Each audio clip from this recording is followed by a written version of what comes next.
Hello everyone, and welcome.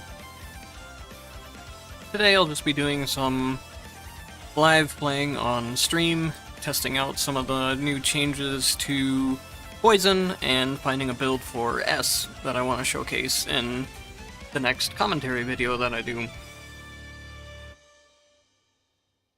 So we got a new update today. Nothing too big or too notable, but Poison did get a new tactic. I doubt this is going to save the poison tree, but we'll see. I think you can delete your Evo type at the end of runs now without having to go into your next run to delete it from the menu there. I think that's what that first one there means, but I guess we'll see as we go along.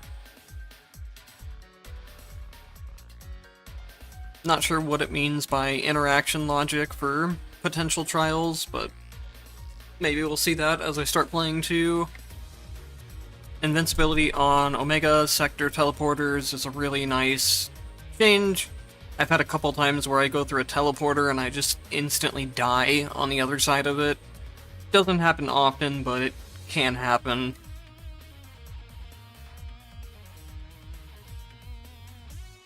More potential improvement, or description improvements is always good. That'll be good to see in a lot of places, not just potentials, but some of the mine crystals too, and tactic descriptions could use a lot of improvements or just more details.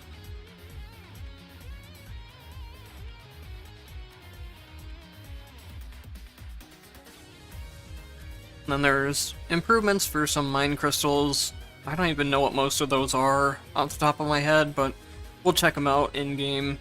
I have a list of them written down so I can check it. Improvements to a couple of the buffs. Some changes to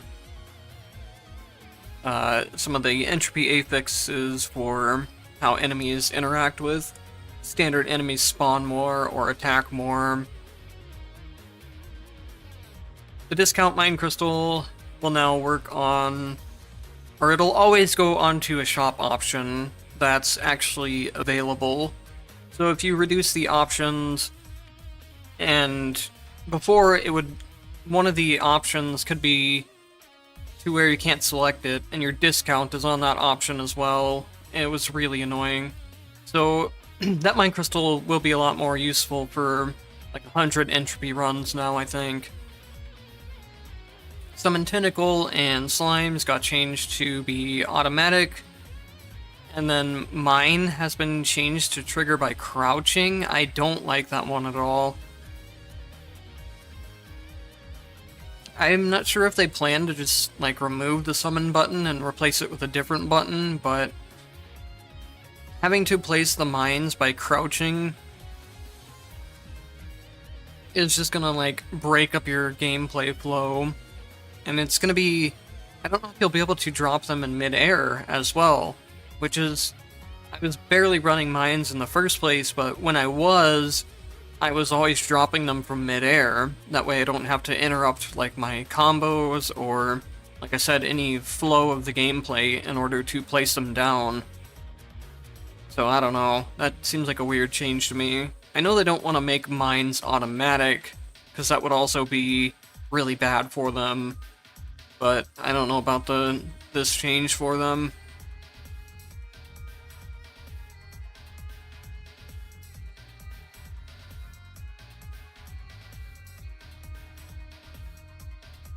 Some changes to poison contamination. I thought that one already stunned enemies, but maybe that was a different one. We'll look at it. The rest are just some bug fixes. Nothing too notable there.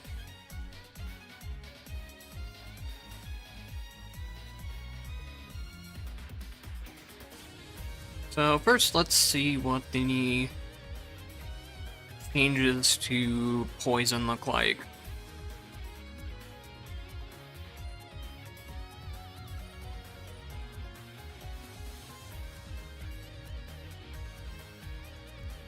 So Attack Miasma still has the really big problem that you can never activate it against any of the bosses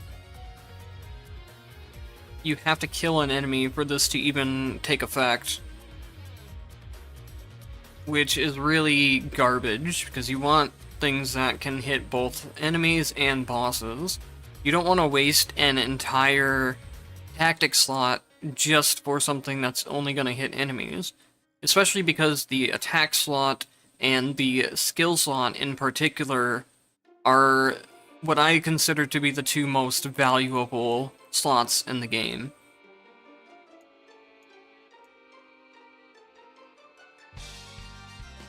Holy cow, that is so much better than it used to be. It used to be after like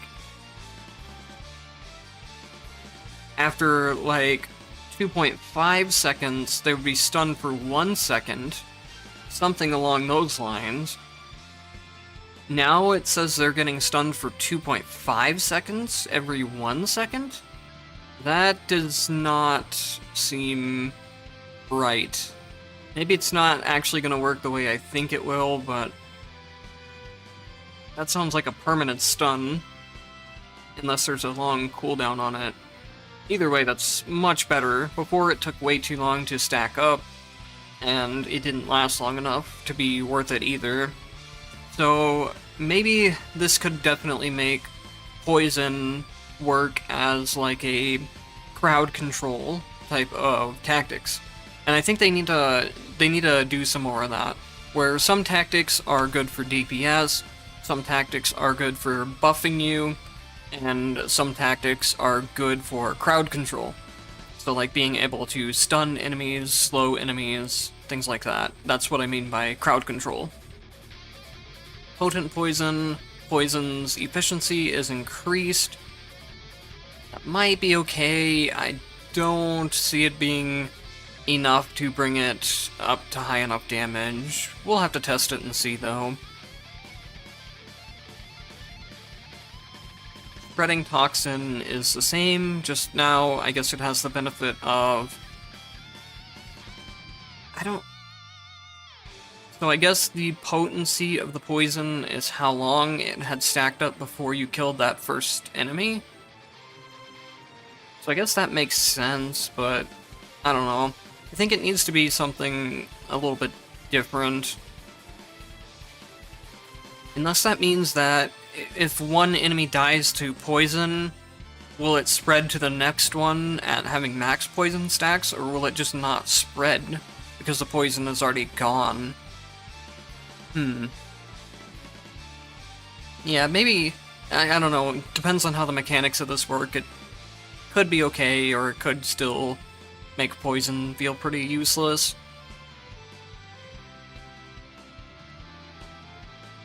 That one's still the same.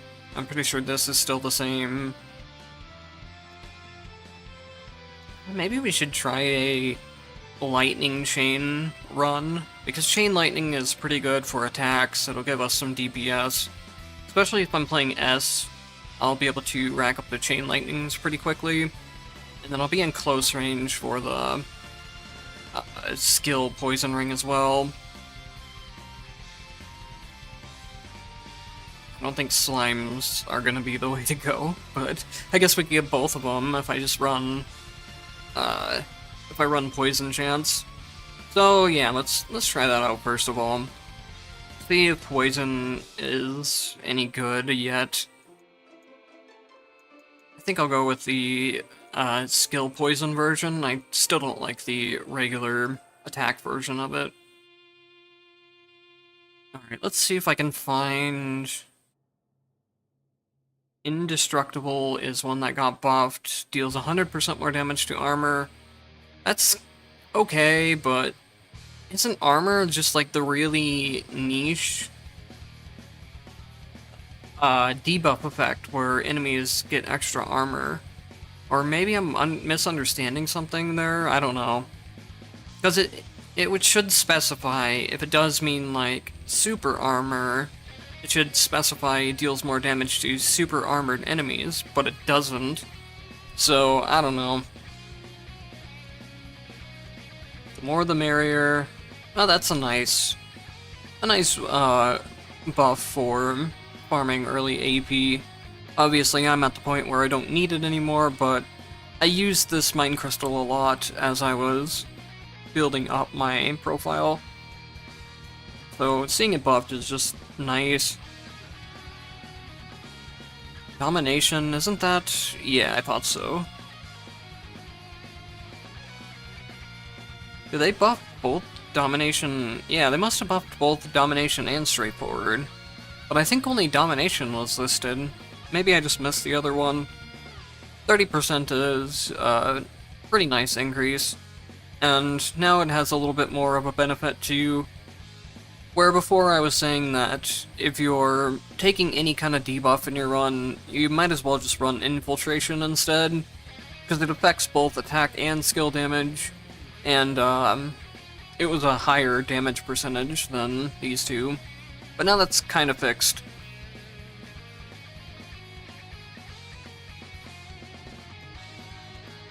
What? Take Initiative is the next one. What is that?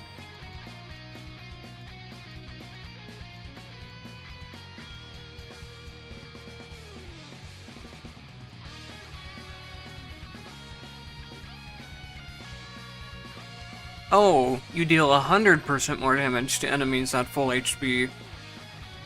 Now that can definitely be put onto some builds, especially like Hakumen, who really does all his damage in one hit. Or this one's, I've always used it for speed running. Sometimes I use it with Ragna if I'm going a skill damage build on him. It's nice for just one-shotting all of the enemies with his aerial skill. So, not a bad change there. And then, ooh, Expanded Foundation got a buff. More MP. It's only 20 more MP, but it's nice. I'll take any MP I can get, because that's something that's hard to really stack in this game, unless you get really lucky with your shops and you have a lot of money for it.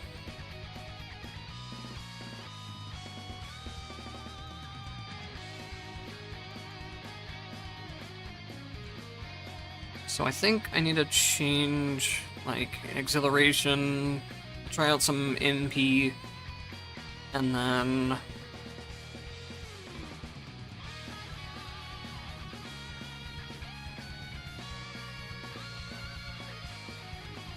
I probably need to run debuff so I can run at 70 Entropy. Maybe I won't run that high though. Yeah, let's just take it off. Oh, because I need to run my toxin rate. Okay. This should be okay for now.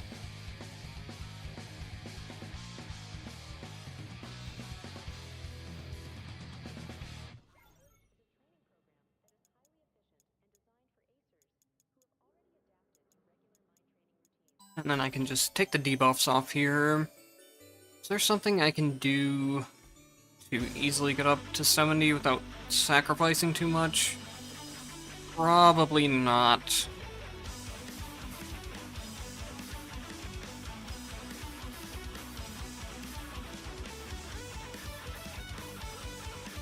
Oh, come on, I'm one off. I don't really want to reduce potential options. I guess I can reduce that maybe by 1, and god damn it. I don't like reducing HP recovery by too much, especially now that you don't start with as many mixtures.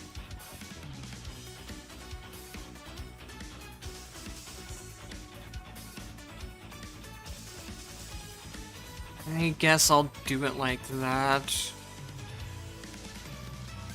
Nah, I might as well just put debuffs back on and put the Mind Crystal back on. I'm having to lose way too much from my entropy settings from not having that. So, I should really drop this one, I guess. If I'm playing S, I don't need the MP as much. It's just nice to have. Maybe I can drop this one, probably. I'll deal less more I'll deal less damage, but I'll have more build options that I can go to at least. What the? Hello game? What's going on here? I guess I'm just gonna have to force close my game. I've never seen that bug happen before.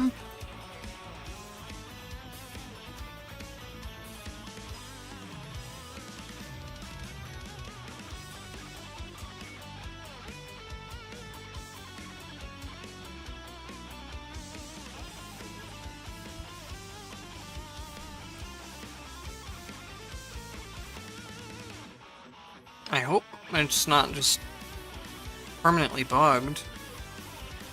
I'm guessing it had something to do with the fact that I was dashing into that area. I must have hit the room change trigger in like just a specific way to make it happen.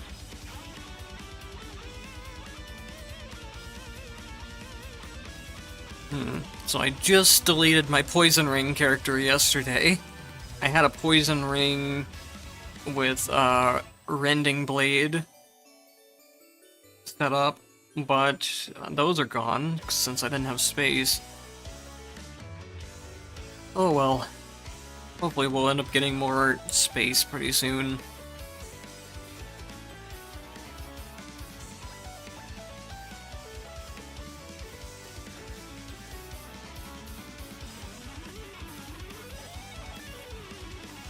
Do I have attack lightning on anyone that's not Jin? Probably not.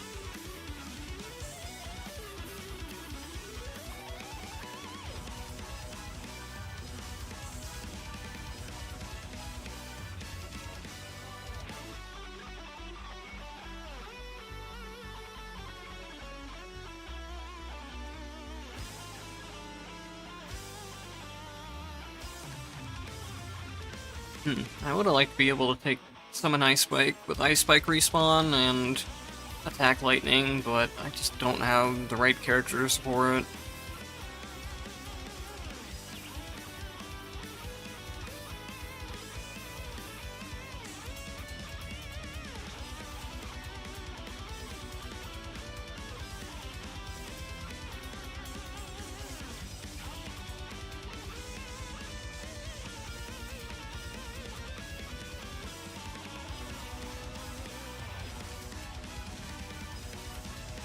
I do have a Lambda with the black hole I could use, I guess.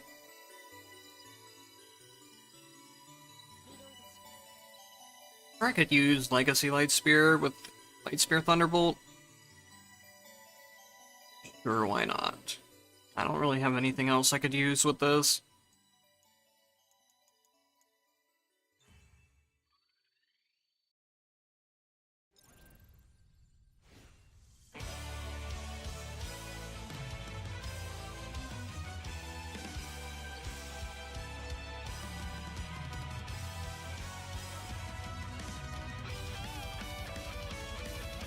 That's a big problem with the way I've got my legacy set up right now. I have way too many important things on just Jin.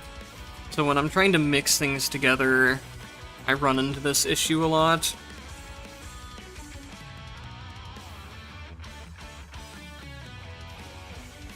I should have paused there. I was trying to fix things on my desk. I had some notes written out about which mine crystals were buffed. That way I could check them in-game easier. And I was trying to fix that and completely not paying attention to the game at all. So the lag you see here isn't the stream lagging or like me having lag from streaming the game. This is something that always happens the first time I start the game. It'll clear itself up in either by the end of this room or in a couple rooms. Sometimes it's worse and sometimes it's better. I have no idea why it really happens. I don't know if the the game is just like preloading a bunch of stuff or what.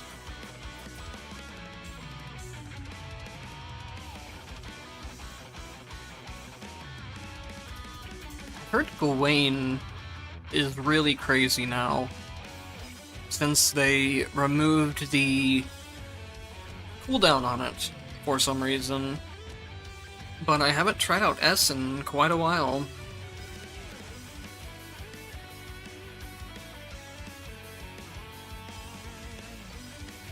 Kind of a shame that I haven't. She was one of my first main characters, and then I just got so busy making content for other characters that I never really got around to trying her out again.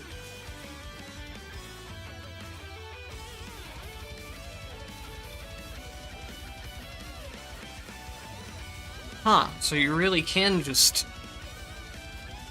spam Gawain with no cooldown. Wonder why they decided to do that.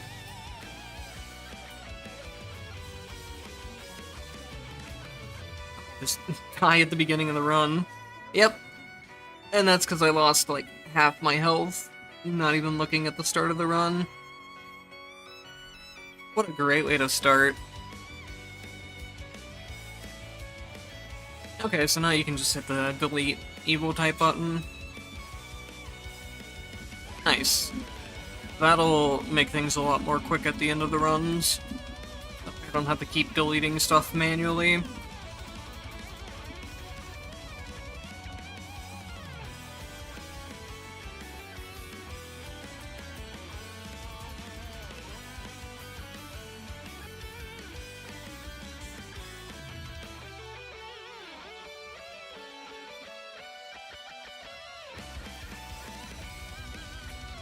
The other thing that screwed me up there was just all the lag that I was having in the first room.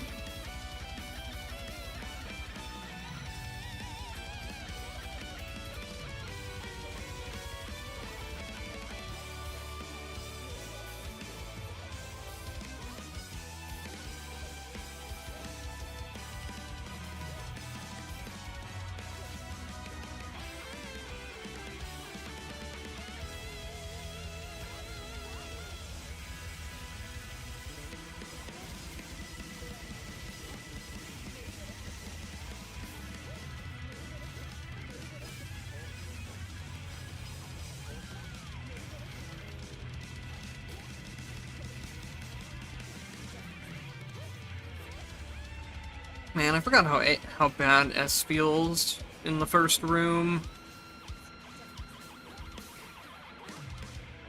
She's definitely a character that starts slow and gets way more fun the more you go throughout the run. If you can get this enhancement early, it's probably one of the best things to get for her, both in terms of just dealing damage and making her a lot more fun to play. So every time S swings her weapon, there's a little trail that follows behind and deals damage on a short delay afterwards. That universal upgrade where more crests are spawned just adds in more hits to everything. And it makes such a big difference in her damage output, and I don't know why, it just makes her feel so much more fun to play. Especially when you're putting things like frost attacks and chain lightning on her. That's when the extra hits really start to scale you up as well, since you're proccing those more often.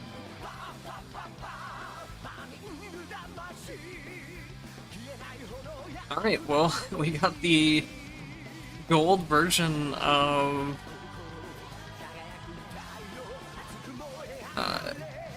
Poison Ring right off the bat, so this is gonna be its best chance of proving to me that it can do anything.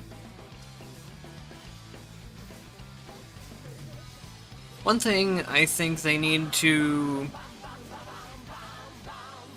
change for Poison to make it a little bit more make it more convenient to use. They should change this from when your skill lands a hit to just when you use a skill. There's no reason to have that part in it where it requires your skill to hit anything. None of the other activations of skill effects require that. So it's really weird that Poison Ring has it. It makes it where you can't, like, precast a low-cost skill just to have your Poison Ring active before you try to run up to a boss or something like that.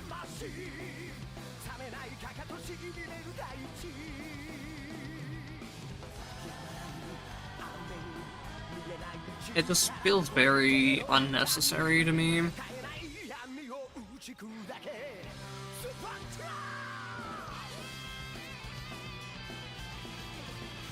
It makes it a lot harder to activate too. If you're trying to activate it and you miss your skill for whatever reason, then you just have a hard time being able to activate it again. Unless you have some really cheap costing skill, or you have a lot of MB.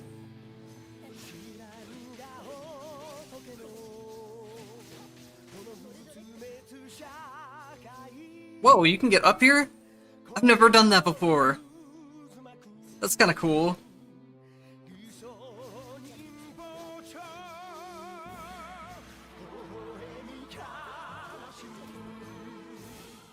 I don't know, as I think about it more too, I almost feel like the skill Poison Ring would make much more sense as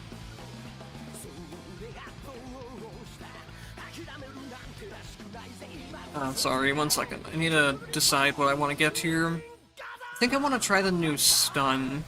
I think that is probably the best chance of the poison being good. And then next run, maybe I'll try to go for the potent poison.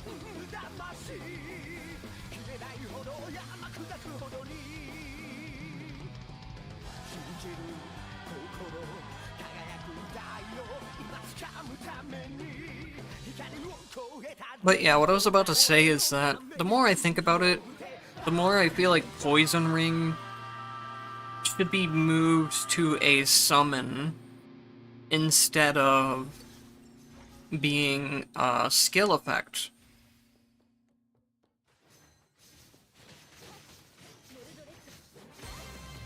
Because right now it just really feels awkward to have to manually activate the poison every 5 seconds. Even though it's something where I want it on constantly. It's not like there's a situation where I don't want the ring on, aside from when there's no enemies near me.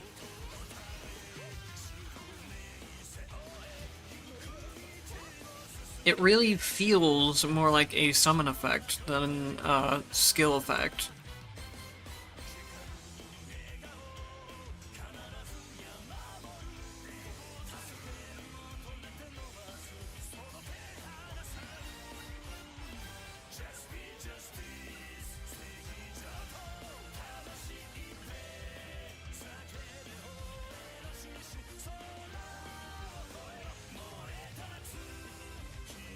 I think I'm gonna have a problem here with my boss damage. We'll see. Not really. Ace does enough base damage that even if I don't have enough Frost Burst, I'm probably fine.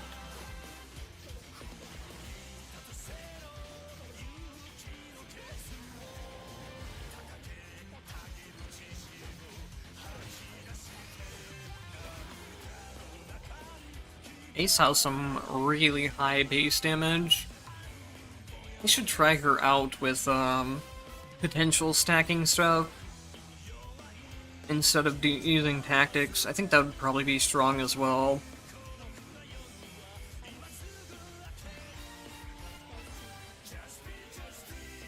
Her hits should scale really well off of having that bonus potential damage.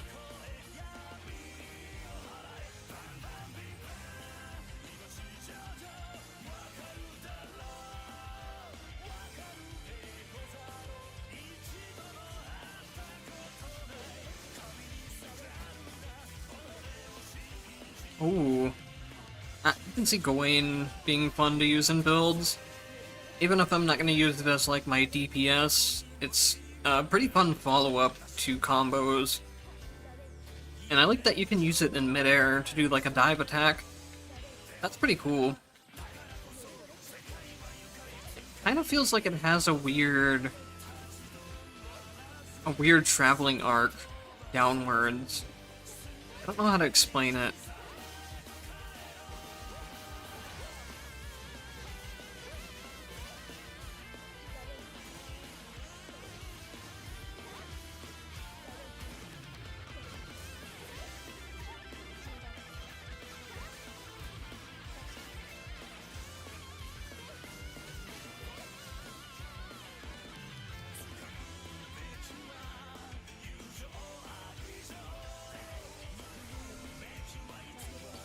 See, the problem, especially with me trying to use the poison ring on Ace, or S, pretty sure her name is actually supposed to be called S, but I want to say Ace half the time. The problem is that I'm not using skills, so I'm just not activating the ring in the first place.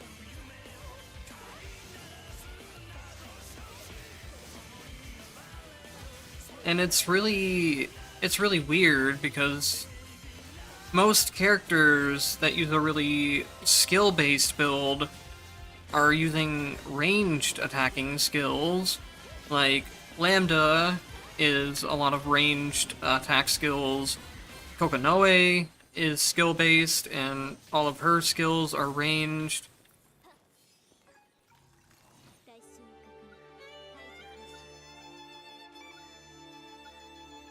I can get this one, it'll help incentivize me to use my skills more often.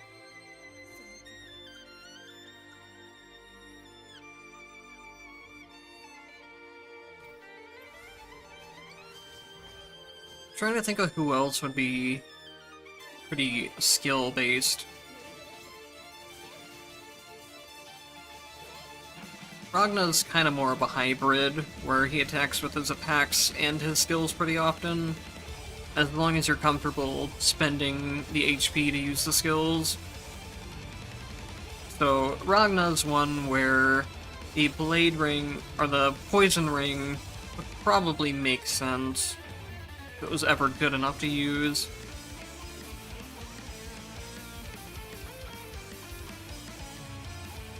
I don't know, it could be decent on S if it was ever strong enough to be good.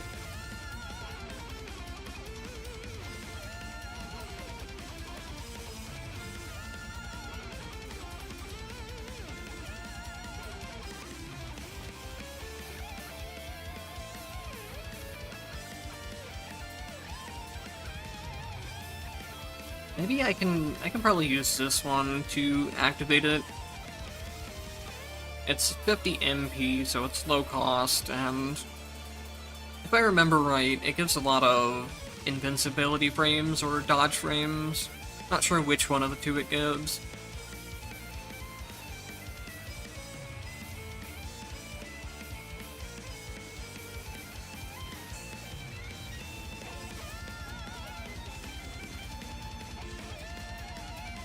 What?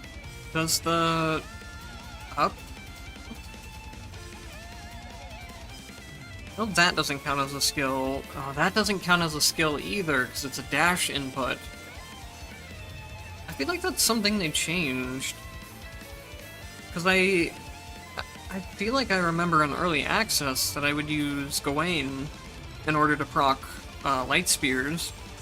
But maybe I'm just remembering wrong.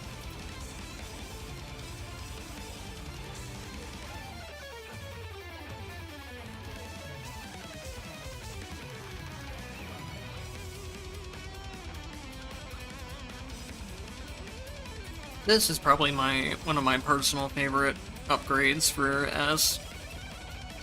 The down plus skill. It's really low mana cost, really high range, and really high damage.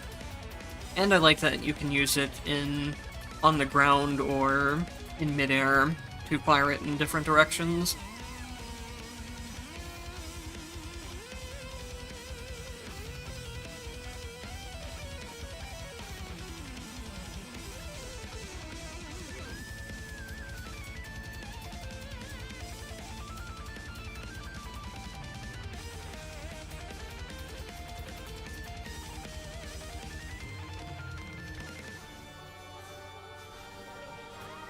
Wonder if that gives me invincibility frames or dodge frames as I'm falling.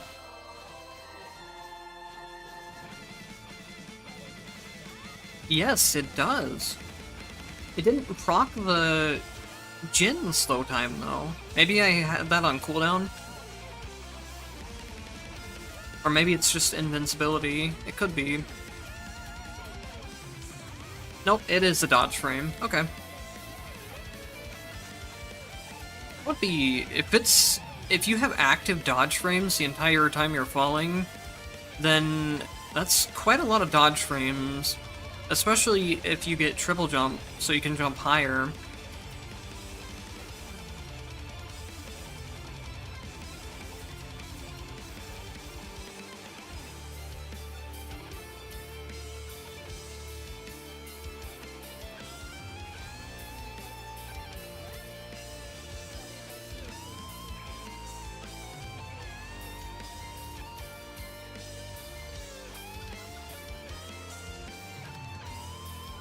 I could try to pick up summon ice spikes here, or I could go for poison slimes. I guess I'll go for the poison slimes just to try to fill out my double tactic collection.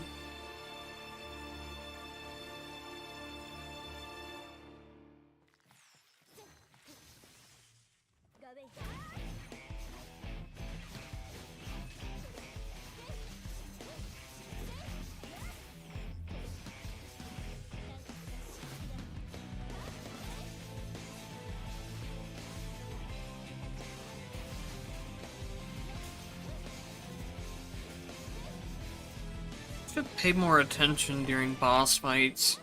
I can't tell if the stun is doing anything. I don't think it is, but I think that might also be my fault for not applying the poison to them. I don't know, I'll have to try and pay more attention next boss fight if I remember.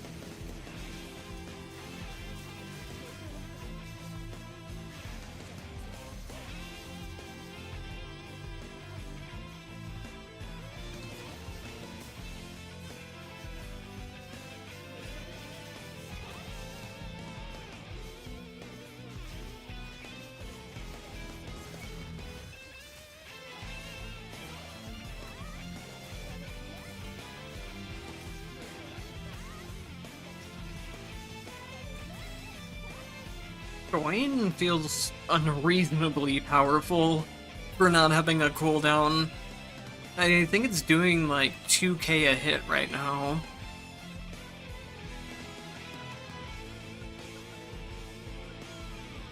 Ooh, I love this upgrade that allows you to jump and dash to reset the counter of your air attacks.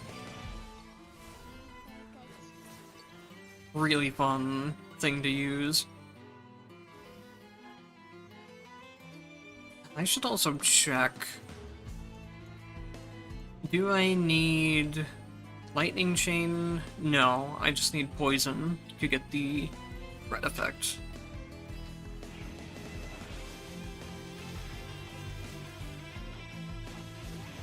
I guess if I get that red effect, I can just never worry about having to actually apply my poison. The lightning chains will just do it for me automatically. I might have to like hop over to Lambda for a run, just to speed run getting that red tactic on another character.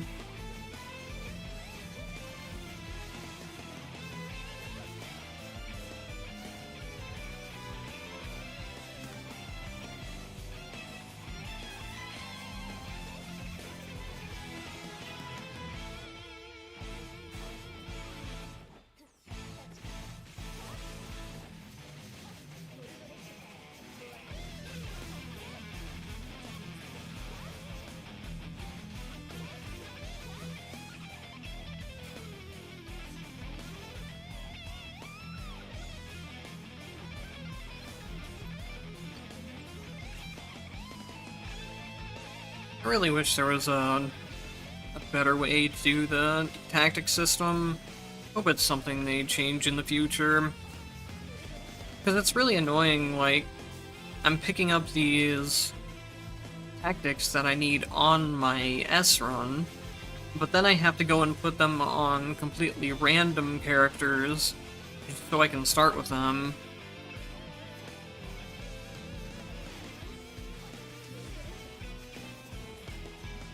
And I get that having your starting legacy tactics isn't something that's really intended for you to always have perfectly, but it makes the game a lot better when you do. It makes it more fun.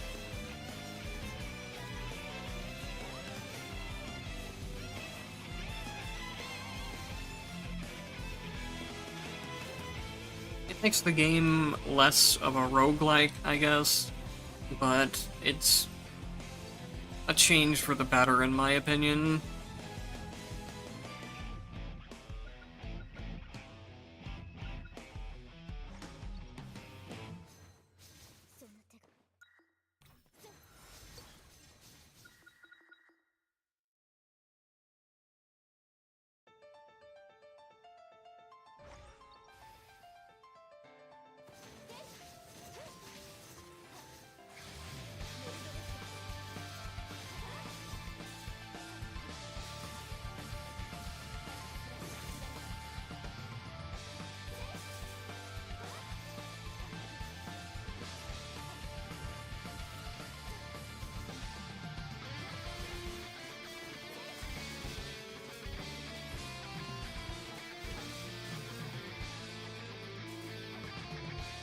What's my down attack or my down skill input feels like it's not working sometimes. I think for some reason it's tied to the cooldown of my regular skill. That doesn't make any sense. If it doesn't have a cooldown on its own, why is it tied to the cooldown of the regular skill? And it doesn't, hang on. So I can do down plus skill into regular skill, but I can't do the opposite. That doesn't make much sense.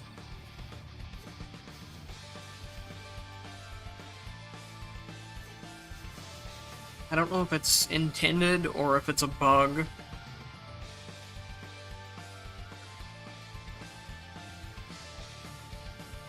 If it is intended, it's a strange design decision, because I can't think of other things that work that same way.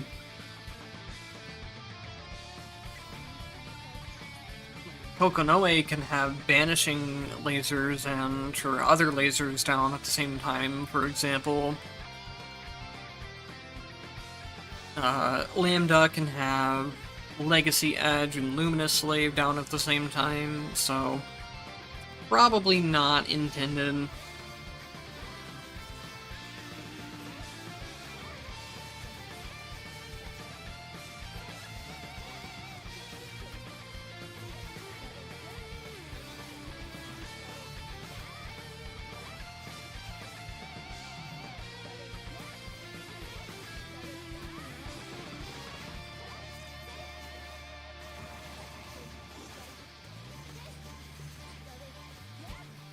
And having Gawain's invincibility frames is feeling really nice.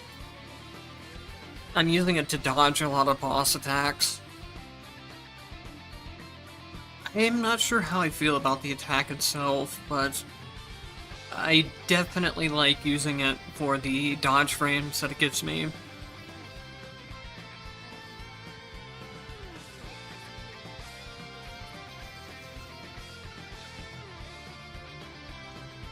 I'll probably use invincibility frames and dodge frames pretty interchangeably.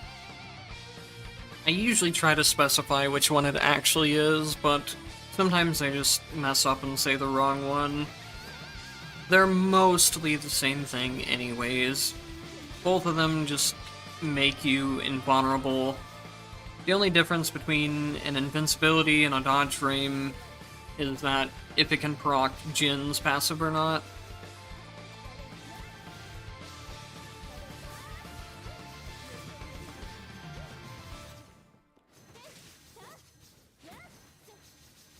So I bet Gawain into the down dash would be a pretty good combo.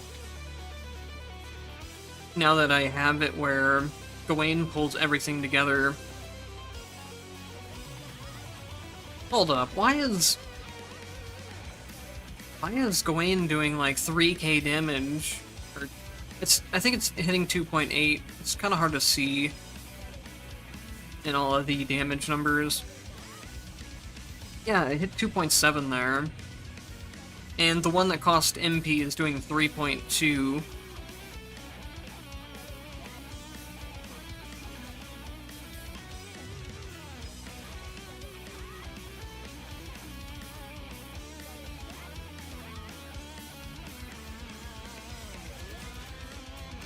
Oh, I forgot to check the stun on the last boss again. Oops.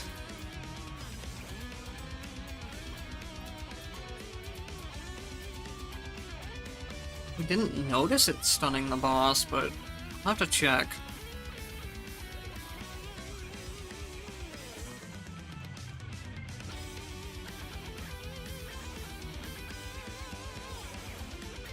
So I should just need one more room to finish off my last red effect for slimes. Not that I expect these slimes to actually do anything. I think slimes are garbage, but they'll at least apply my poison for me. I'll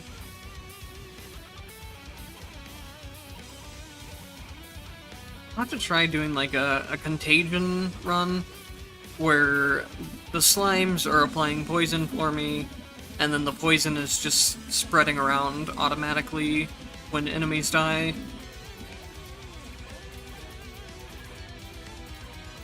But I think, I don't know, would that ever be useful? The poison takes so long to ever actually kill something.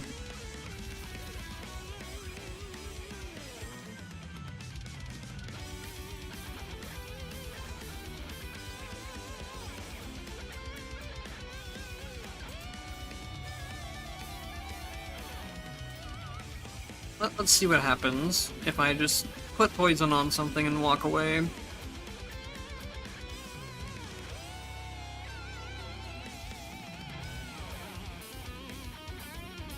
Why does it take so long?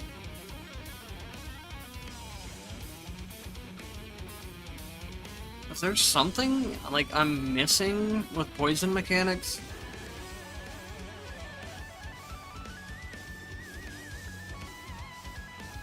Wait, it's not...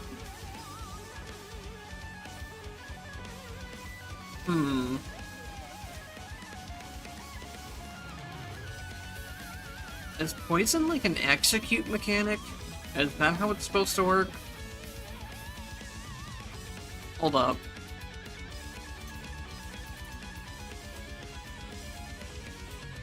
Inflicting poison on enemies which can kill them after a while depending on their current HP. Higher the quality, the shorter the killing time. Maybe it is an execute mechanic. I thought it was just supposed to deal damage after a certain amount of time. So it's like a delayed execute. The longer the amount of time it has to stack up, the more damage it'll do once an enemy hits that HP threshold. I think that's what's going on.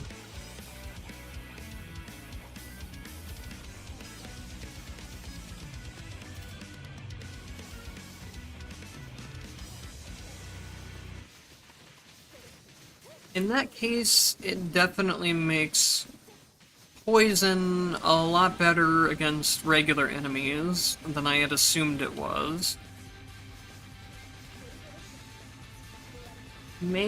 I don't know.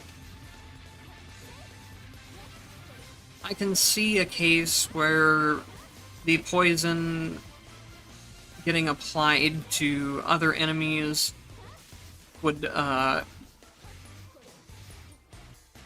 because they changed it to where now there's a tactic that spreads the poison to other enemies. And it will, when it spreads the poison, it will keep the how do I want to say it? It'll keep, like, the rank of where that poison was at. So maybe if I can manage to get poison fully stacked onto enemies without them just dying too quickly for it to ever stack, it'll be useful. But I don't know. That also requires enemies to be spawning fast enough to continuously move the poison around, and it also requires enemies to be close enough to spread the poison. It just sounds very... oh, what's the word? Sounds very inconsistent compared to other stuff that I can do that's just completely consistent, like lightning always just dealing the damage. I don't need to hit specific conditions for it to work. Now let's go with exploding slimes. Have them at least do a little bit of damage.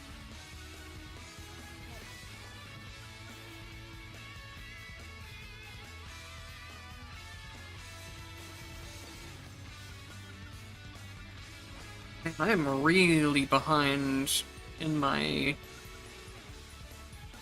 timer now. I really shouldn't have stopped for all those seconds. I had to do like 2 rooms there while still being out of timer. That's really bad. I won't blame it on poison since I was explaining things and stopping to check. So we'll see. I still think it's really not going to be worth the DPS of taking poison, especially compared to just what other options there are in the skill slot, but we'll see. Won't discount poison quite yet until I try out more runs with it.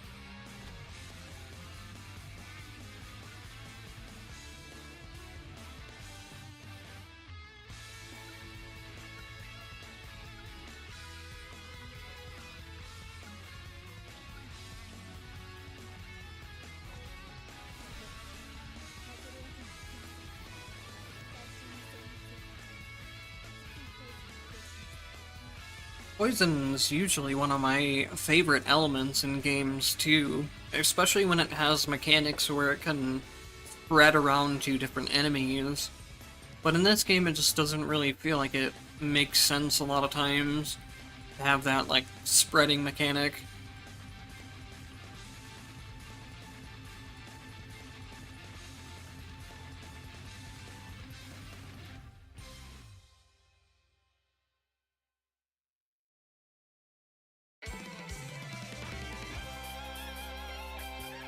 I don't know. We'll see.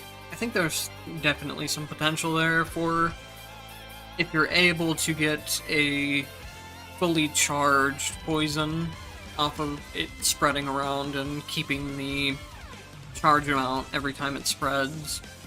Assuming that's even how it works.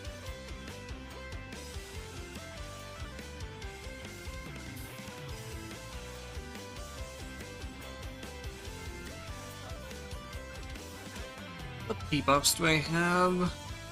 I can see butterflies. I know that one is based on the icon, but I don't know the others. So skill damage and MP recovery.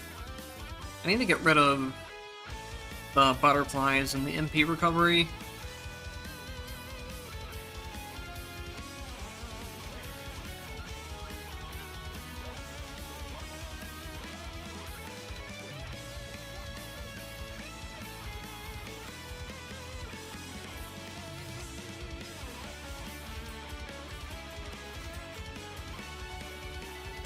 SP skill will only do 1,000 damage?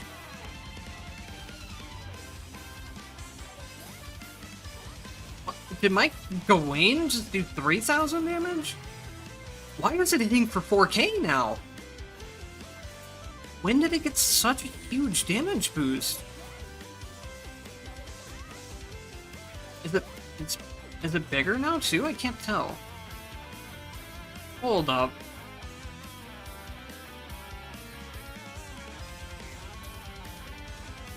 No, it didn't get any upgrades. I guess just from my current potential effect damage has been slowly building up on the Gawain damage over time. Huh.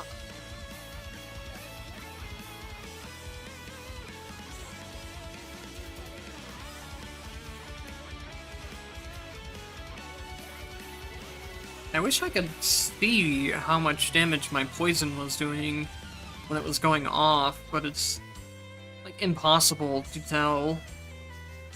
There's just too many different hits.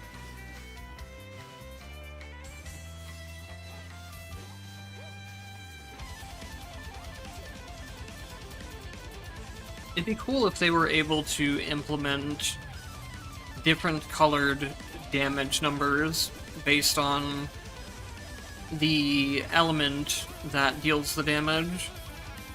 That's what a lot of action RPGs, like Diablo type of games, have implemented, and it helps a lot with being able to test out your damage and know what of your build is dealing the right damage numbers, or what of your build is dealing high damage numbers.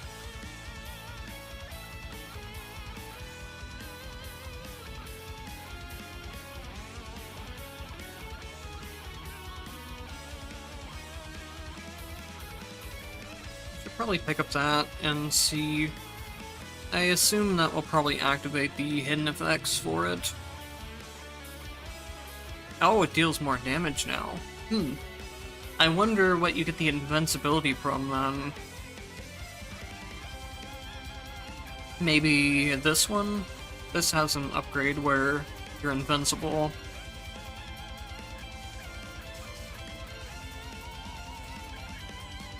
That one would be the logical one, but who knows with this game sometimes. I thought this game had good hidden effect logic until I saw that Taukaka gets her infinite dashes by taking her SP skill. Just makes no sense to me at all. You need triple dash and SP skill for Taukaka, and it will unlock the hidden effect where she has unlimited dashes.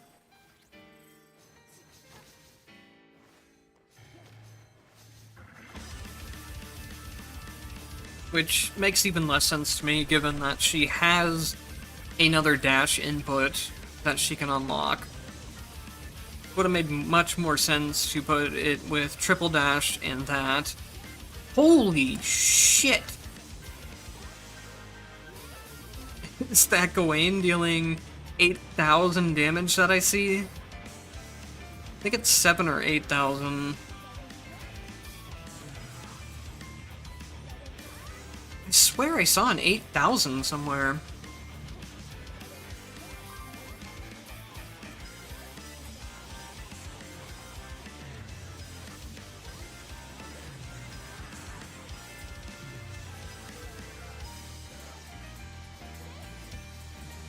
It doesn't seem like the stun is working on bosses.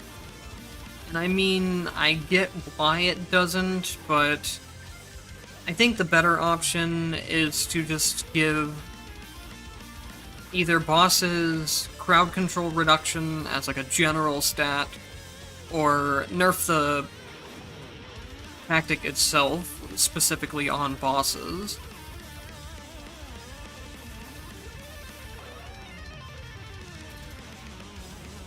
It's weird because I've seen people use a red tactic. Oops! I fucked that one up, but didn't he hit me before his attack animation even came out? Huh, I don't know. I guess it depends on when the attack becomes active. Because he definitely did do his kick. It's just none of the green energy wave had come out yet, and that's usually what I look for. But, I don't know. Now that I think about it more, that might have just been my fault. It probably was. Like I said, the kick animation had already started to come out, so I guess it's not really bullshit that the attack would hit me there. Oh well, no big deal.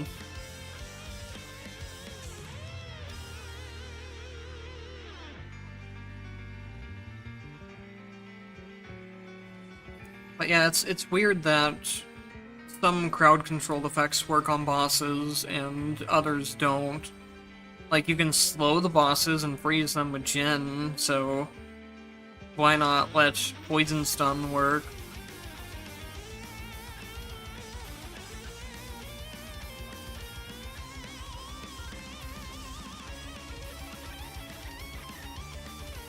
The thing you want to do with bosses when it comes to crowd control is just...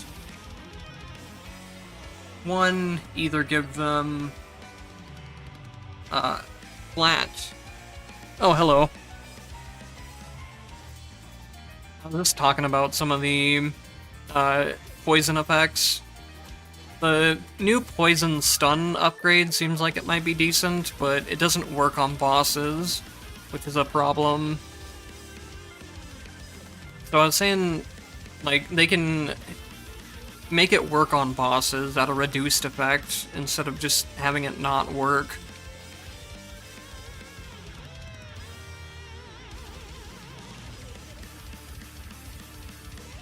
It doesn't really make sense for it not to work either, because, like, Gen can slow and freeze bosses. There's a red tactic that, for Black Hole Slow, that can pretty much completely stop bosses. But the stun from Poison just doesn't work.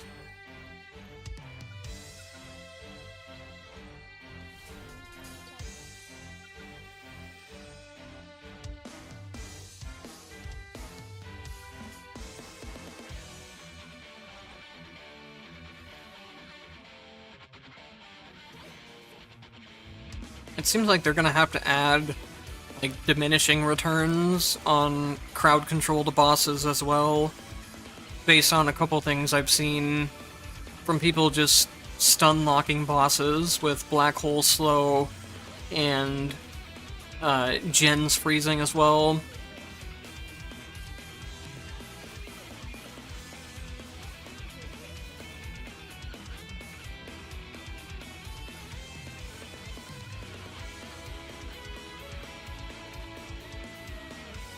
Yeah, I tried the stun last run, and the stun itself is really good now. It was like 2.5 seconds of stun after 1 second of being poisoned, whereas before it took like, I think it took 3 seconds to stun for like 1 or 1.5 seconds.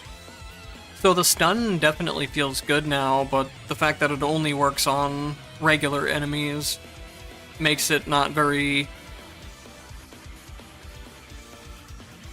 The new one is Potent Poison, where it just increases the efficiency of it. I haven't tried that one yet. I'm either wanting to try that one or Spreading Toxin, because now one of the things they did is Spreading Toxin will spread the poison at whatever rank it was when that enemy died. So I think if you could get a fully stacked poison onto one enemy, then it might be pretty strong with Spreading Poison. I'm trying to understand how poison even works in the first place. It seems like it's supposed to be some kind of execute on normal enemies, because you can leave a normal enemy forever and the poison will just never do any damage to them. The meter there will go to maxed out, but it just won't ever do anything. And I'm guessing that's what it means by inflicting poison on enemies, which can kill them after a while, depending on their current HP. I think that's what it means, is that it's basically just an execute. On bosses, it definitely has a damage number.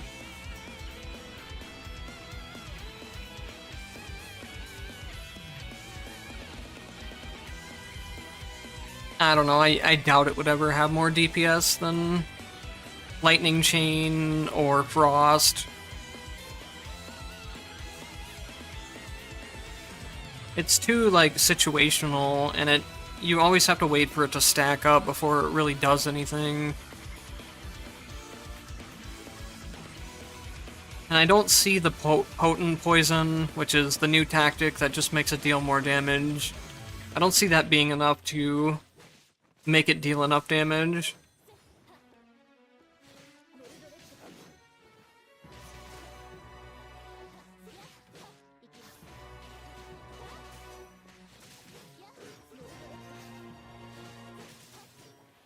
I'm thinking that they should just move the Toxic Ring here from a skill to a summon. I feel like it would make so much more sense in the summon slot than the skill slot. Because the other thing is, it's just really awkward to use. You have to constantly put it on every 5 seconds with your skill. Yeah, that's the other thing. Getting tier 2 tactics is very inconsistent unless you start with it.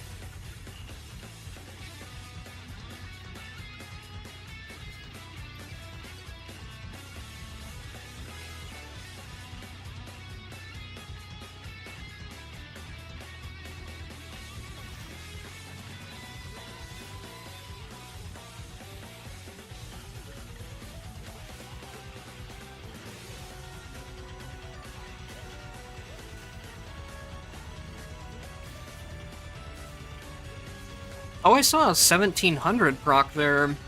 I think that was my poison doing some, or was it my chain lightning? I don't think my chain lightning is doing that much.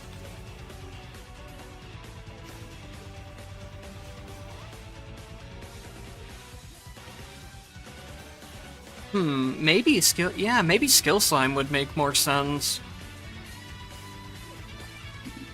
And then Poison Ring would make more sense on...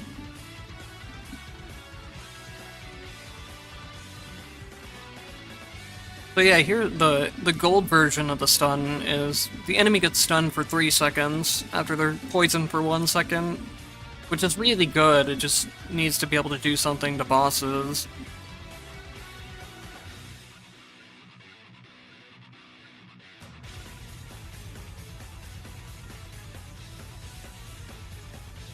No, poison just stacks over time, and that's a problem.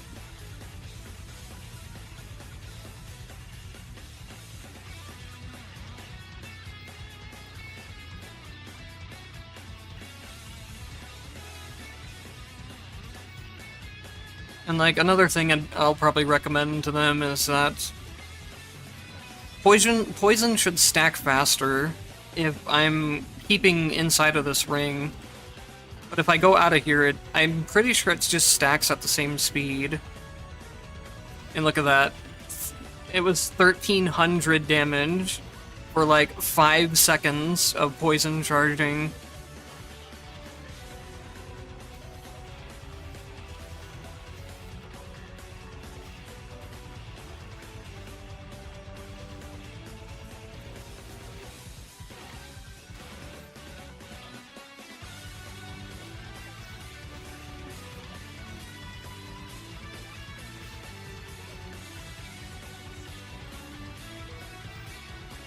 Maybe if I get the damage maxed out on it, and I get the last tactic where it takes less time to charge, it could be okay. But I don't know, it's gonna have to hit some pretty high damage numbers to ever compete with lightning or frost, which you can just activate at any time.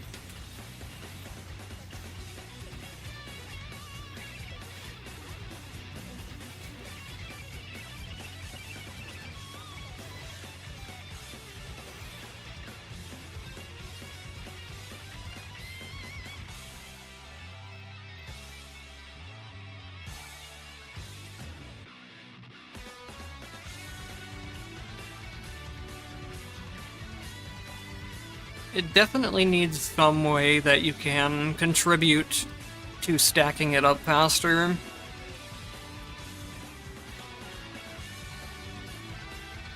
But I think it should have its own unique form of stacking, so it's not just the same thing as Frost. I think it should be that you just have to stay inside that ring to make it charge faster. Which it might be, it's hard to tell. I don't think it's stacking it faster. You can compare the enemy on the right to the ones I was standing in. It didn't look like it was charging faster.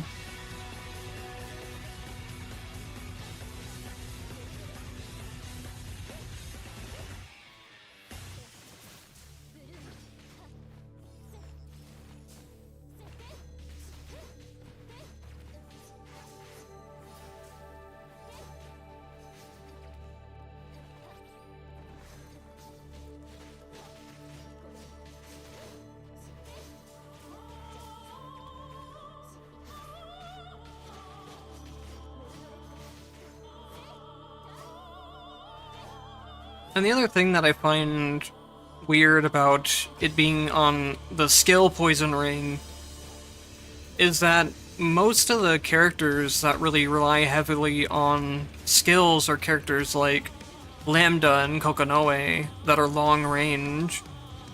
So you won't really be using this on them anyways.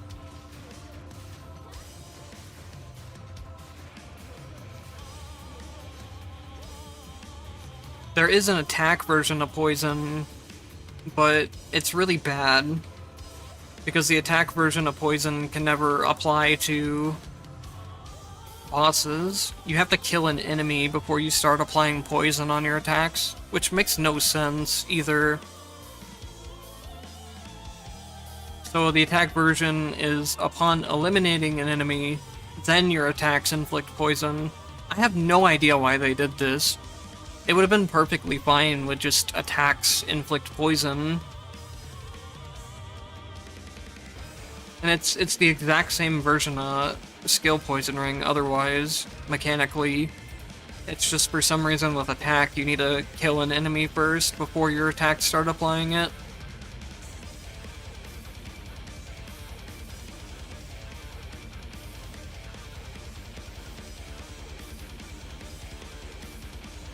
It is not wanting to give me the right tactic choice for it either.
Virulent Bomb, I'm not sure. I haven't tested it too much yet.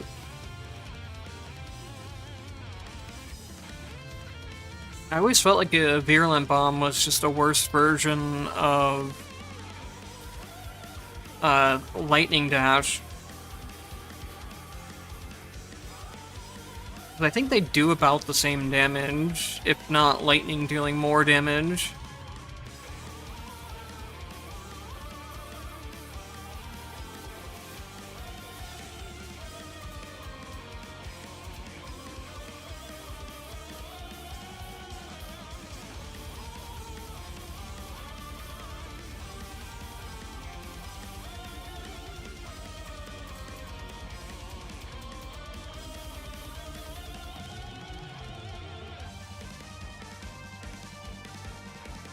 I guess I'll try the spreading poison since it's not giving me the other ones.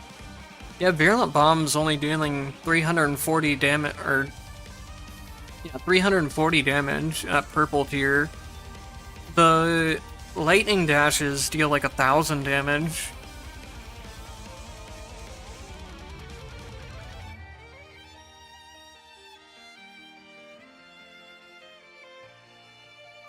I tried it once with, I tried Virulent Bombs with the Lingering Venom, and I didn't think it was very good.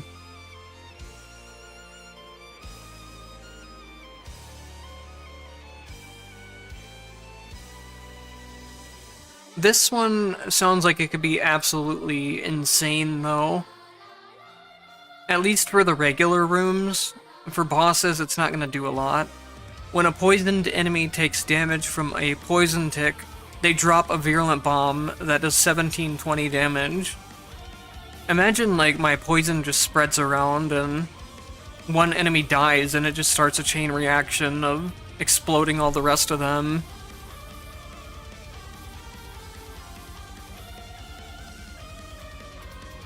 Maybe with the, yeah, with the splitting Virulent Bombs too. We might be onto something. So I'll take the spreading poison and then try to aim for the red effects.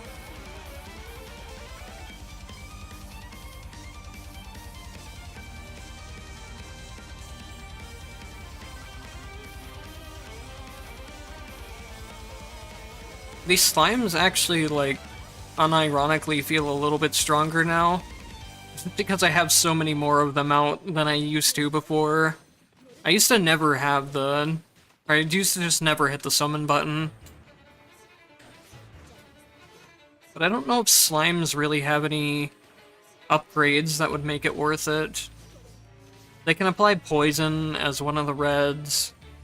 They can split extra times as a couple of the other reds.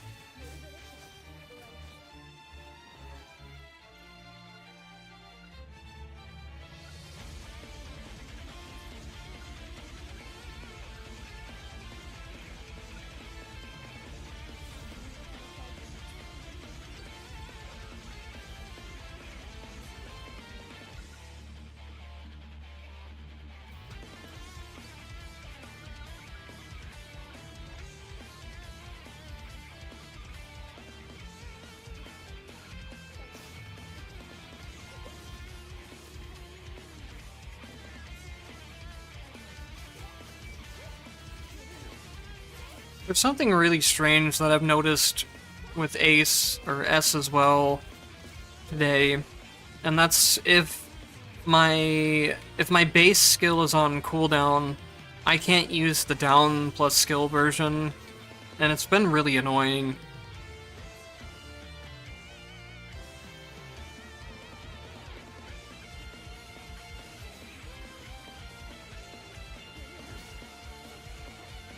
I think this run is kind of fucked, though.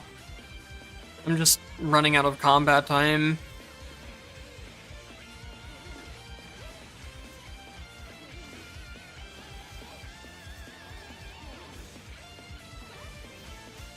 I picked the wrong early potential, and that hurt me a lot. And then I just didn't get potentials from selections or shops.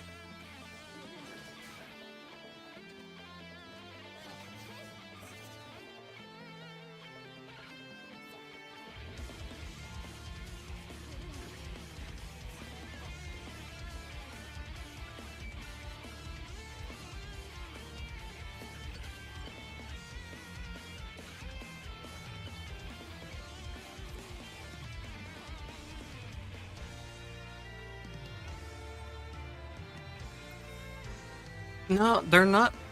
Well, yeah, you're right. They are on the same skill, but it has another icon. Like, it would be a different attack. But yeah, that makes sense.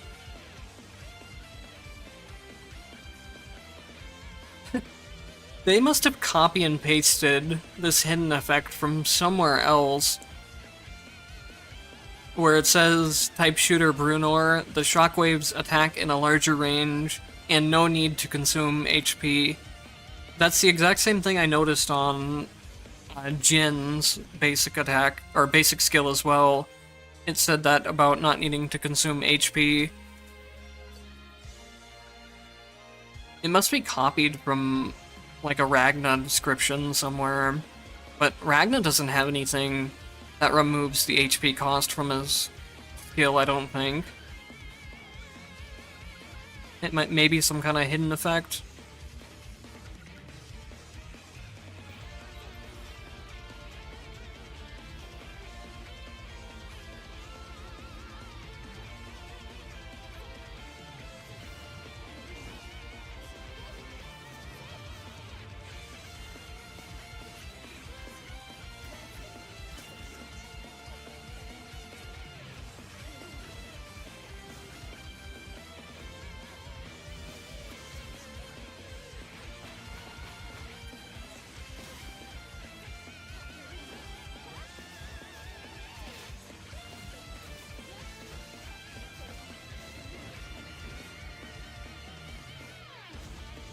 Maybe it could be like a placeholder. Ugh.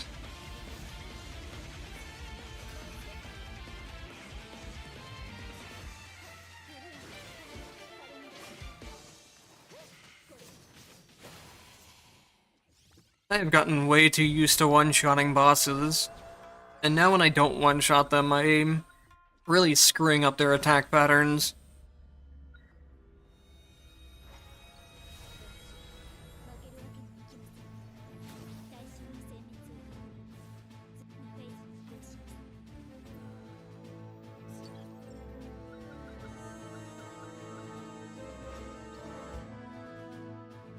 So I think, ideally, if everything were to go perfect with the S build, I could get Gawain and the upgrade where it pulls everything together, and then I could get Virulent Bombs that drop when a poisoned enemy dies, and just cause a huge explosion that way.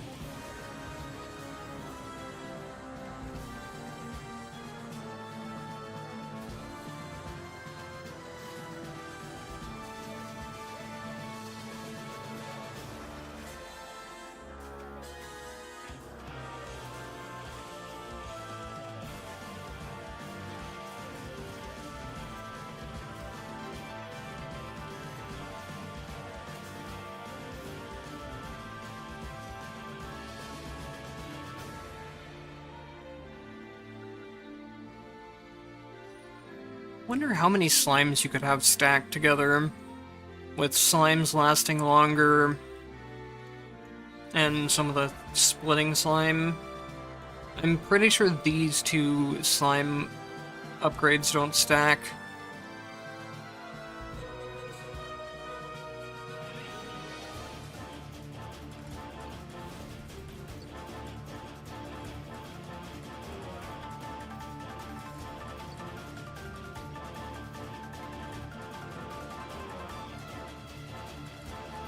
Let's see if I can even notice the poison spreading around. I didn't notice it last time.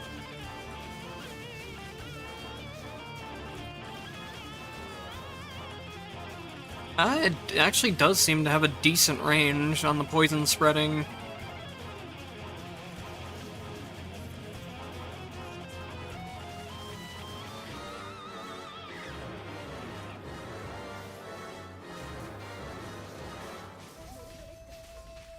I don't really notice a difference, though, in anything dying quicker.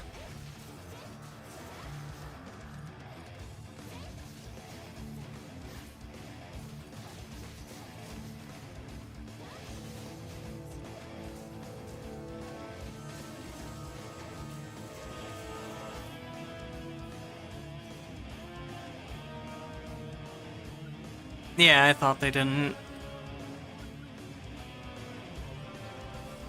Yep. Justice for slimes.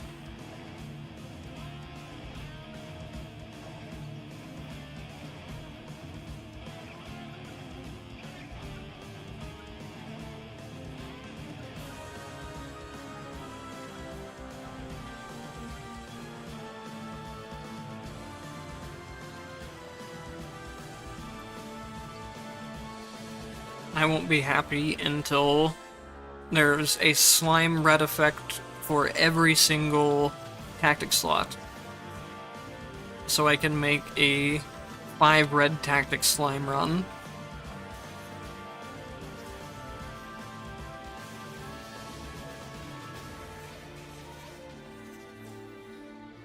Unironically, if they made a red effect where slimes could proc chain lightning, they would probably become like 3 times better, just immediately.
Slimes procking Frost Shock, yeah.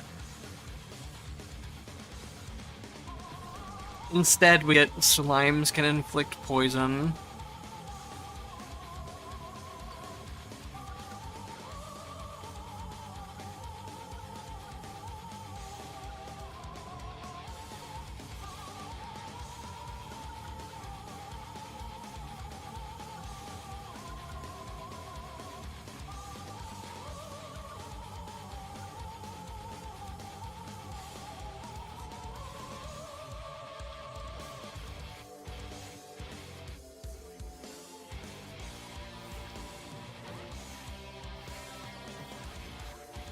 Thing is, I doubt Slime's procking Frost would even be better than the Summon Ice Spikes either.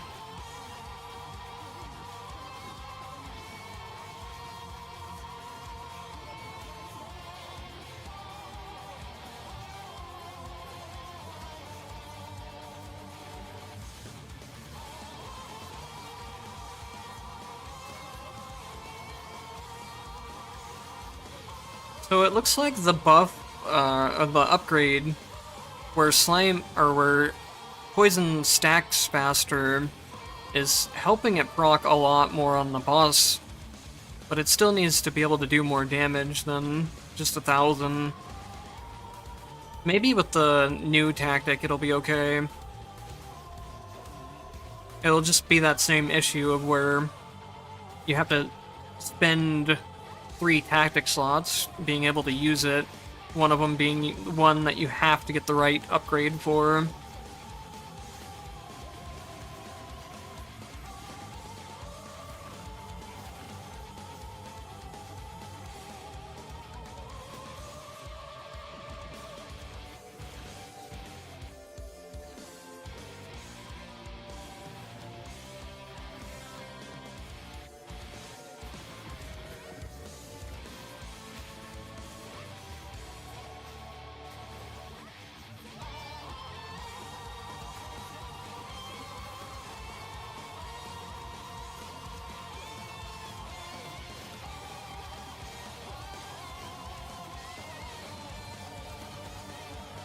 Oh man, I did not think I was gonna make it through that fight.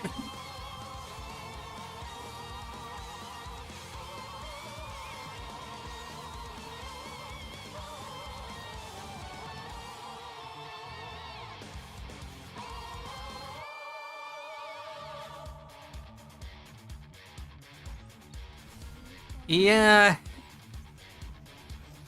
I normally don't like it when they nerf things, but Ice Spike is just too good.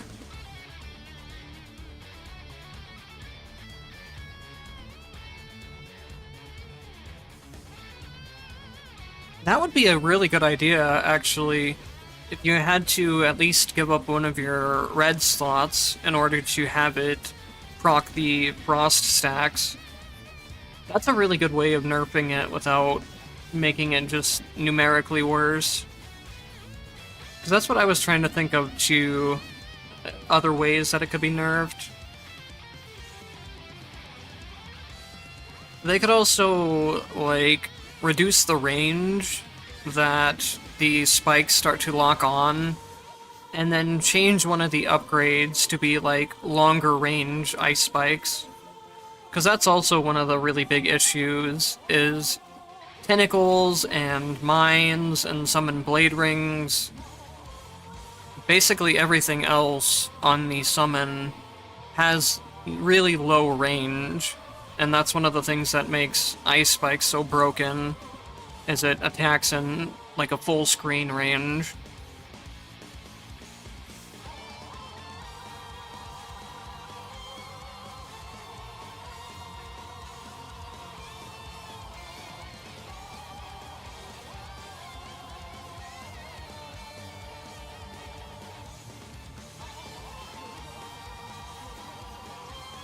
Because there's a potential upgrade slot that makes the ice spikes bigger in size, which is basically useless anyways. They could change that one to have it be increased range instead.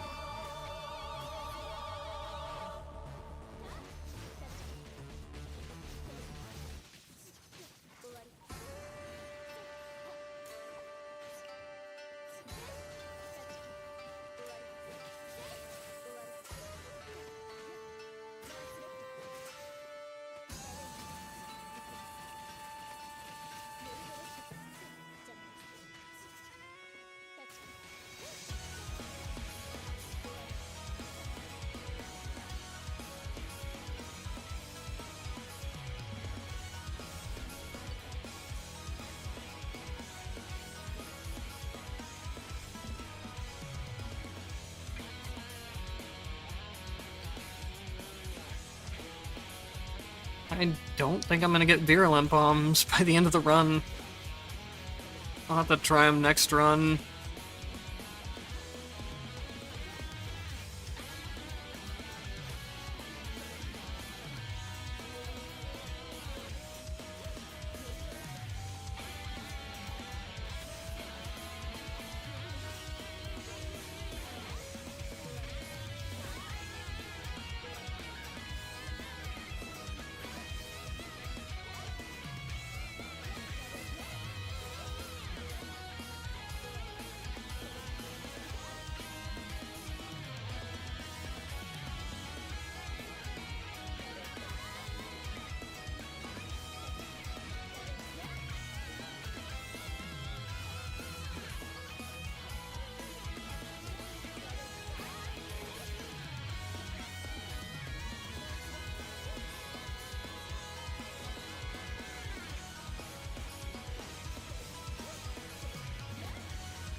Yeah, might as well just take the dash burn at this point. I'll see if I can get, like, slime duration. See how much that helps with the slimes.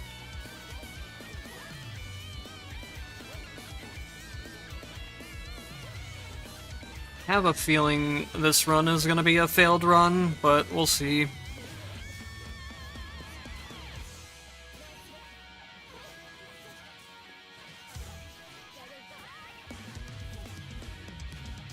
No, that's the other thing that they could improve on. But there's an issue that would make it where it's hard for them to display what slot a red will go on. Let me finish this room, and then I'll show what I mean. I might be dead here, actually.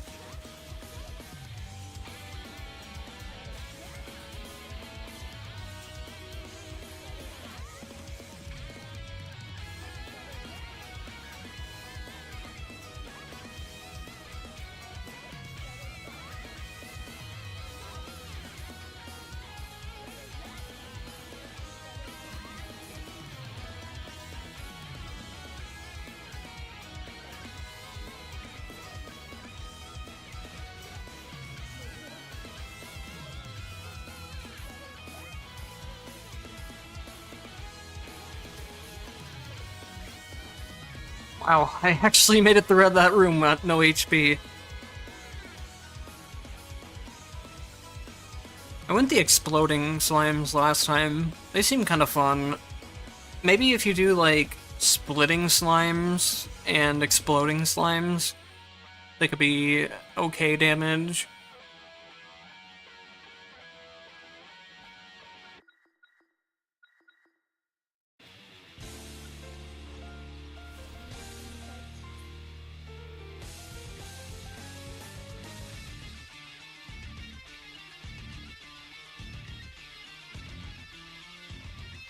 So the hard part is, I'm guessing it would apply here. I noticed this with another lightning red effect. So how I have my lightning on attack right now, it makes this a attack slot red effect. But if I had skilled chain lightning instead, then this red effect would become a skill slot instead. Same thing if I had the legacy version of chain lightning. So it seems like some red tactics will move around in terms of slots based on what you have triggering the base version of that. So I think it would apply here to if I had skill Light Spear instead of Legacy Light Spear. I'm pretty sure it would change Light Spear Thunderbolt into a skill red tactic.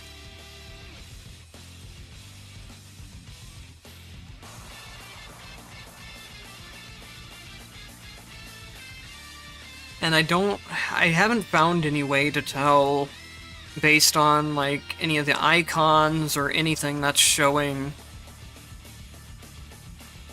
what it, like...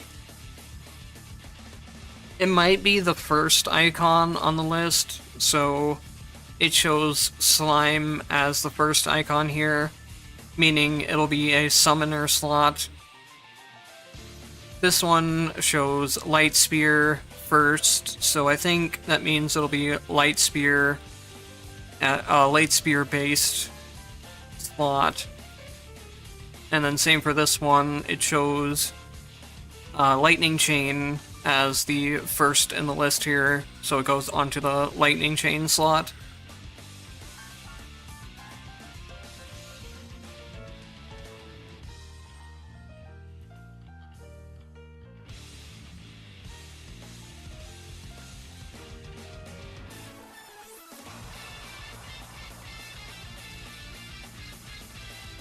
No, it is. You're right. Like, it's taking the slot of the secondary from the tree. So on the tree, attack lightning is the secondary here. but on this here one, it's showing attack lightning is displayed first. Yeah, you're right. It's just really weird how the game is displaying the information. Also, because here it puts the poison first. It's just completely different everywhere you look. This icon is poison first, and then lightning. But when you look at it here, it's just backwards. Lightning first, and then poison.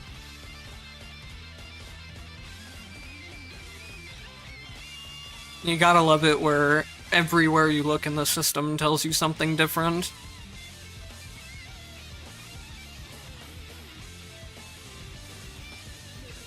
Oh, there goes that run.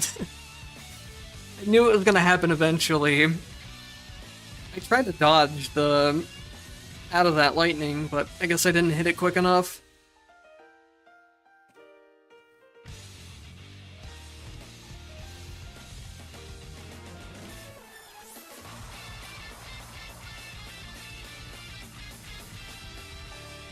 Yeah, that seems to be the case. It's the slot of the tree that isn't the main tactic, which is so backwards.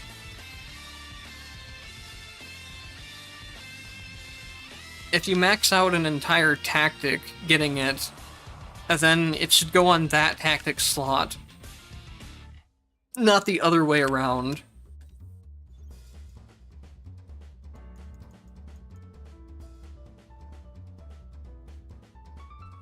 So how does that display them here?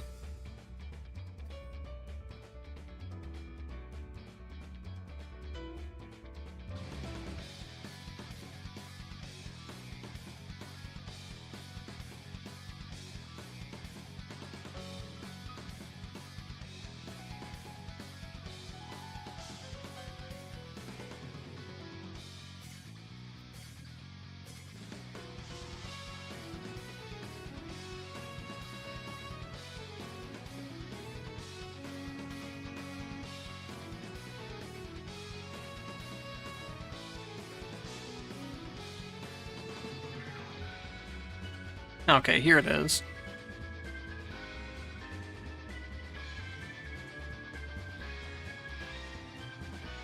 Yeah, here it has the same problem, where it displays the toxic as being first, even though the lightning is the slot that it goes on to.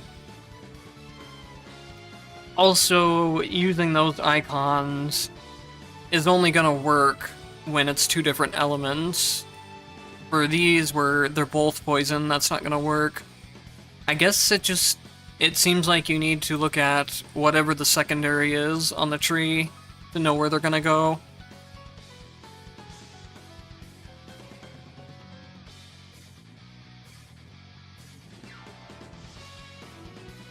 These two red effects never made sense to me either. You have to max out light spears to get the version where thunderbolts proc light spears, and you have to max out thunderbolts to get the option where light spears proc thunderbolts. It seems like it should be the other way around, but that's not as big of a thing.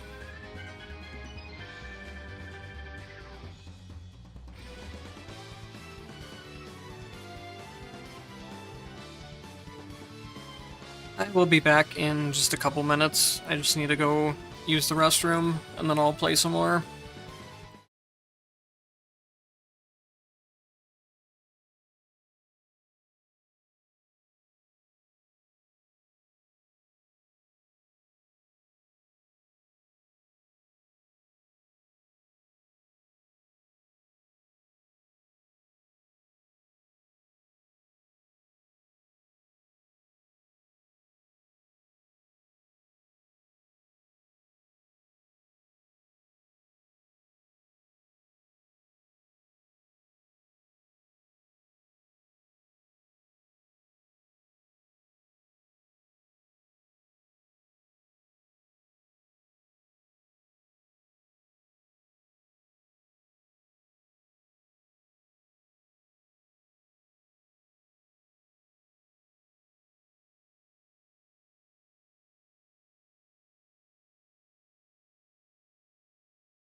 Alright, I'm back.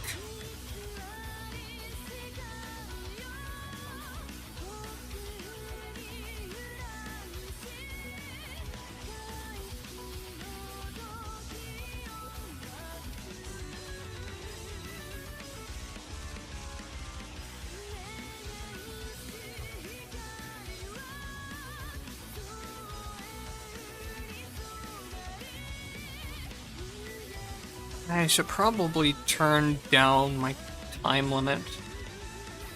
I can at least go down one without losing my tactic discarding money. That should be okay.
Maybe I'll try out some shadow spikes with this run, too.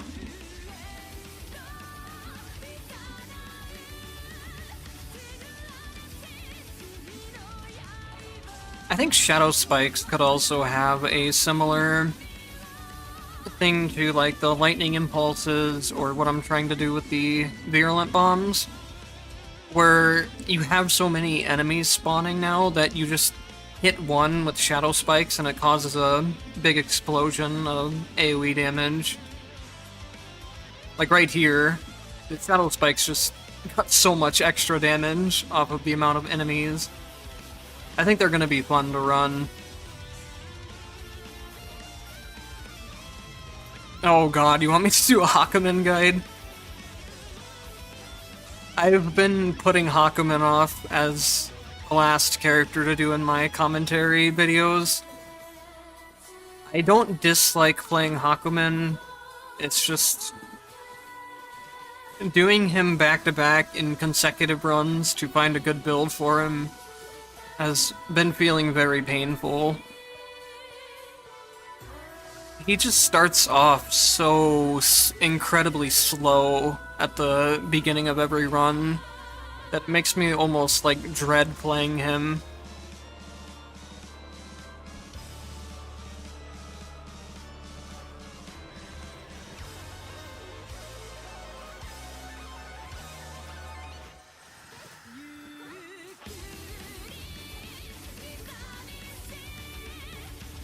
He will be coming up after the AS commentary video, though, because I'm pretty sure he's the last one left to do.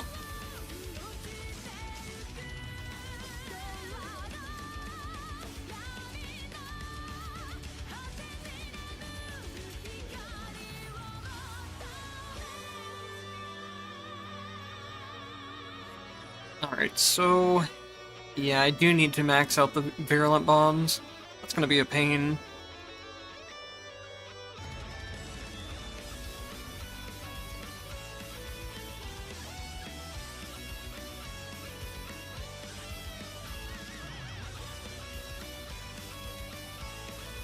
Really, Frost? Yeah, I guess that makes sense. I noticed Frost on his SP counter also does a ton of damage.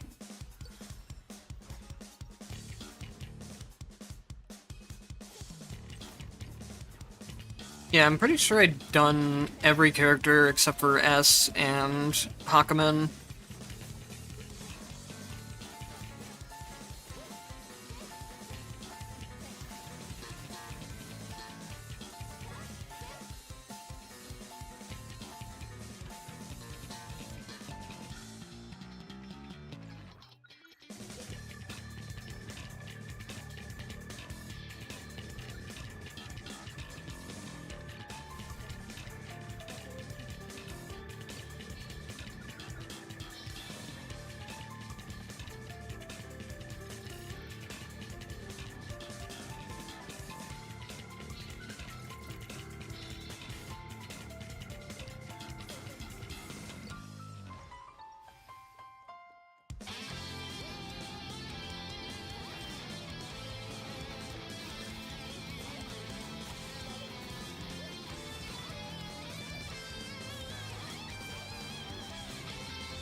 I don't think you can get Frost Impulse with Cold, can you? Or with Skill Cold. I would have to start with it, I guess. Because to unlock the Impulse, you need the skill slot as well. But I do have Impulse already on character, so I could do that.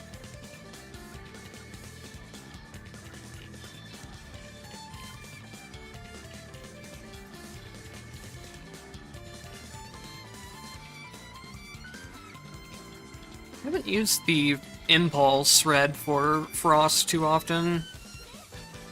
I usually end up just using the Ice Spikes reds instead.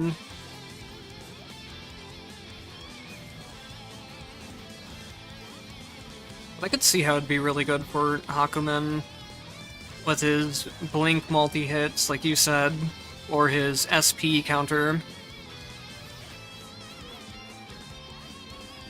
And then I'd probably go like Shadow Spikes for his attacks and try and get the blinks on his attacks. Maybe I'll try it next run, just to take a small break from S. I hope I can get this Virulent Bomb run set up, because it sounds cool if it actually works.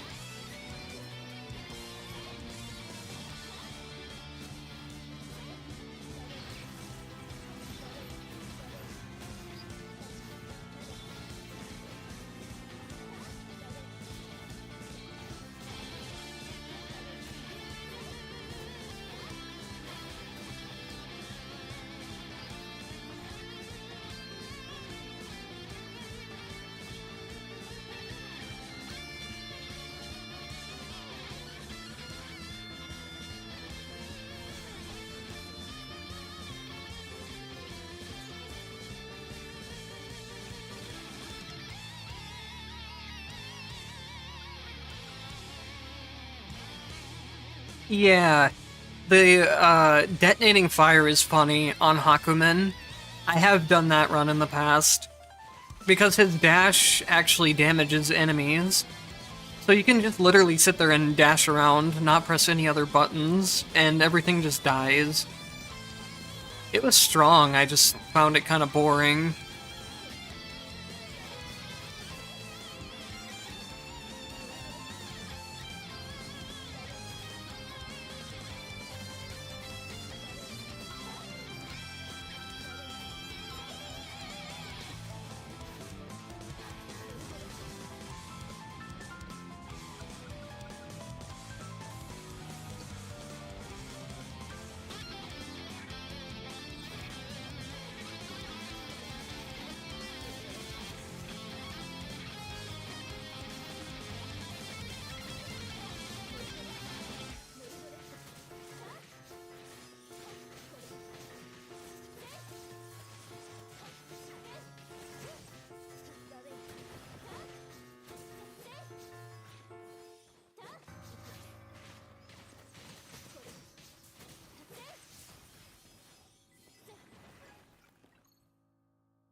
Yeah, that works on Mai as well. Maya was the one that I originally ran the build on, because I was using her dash build.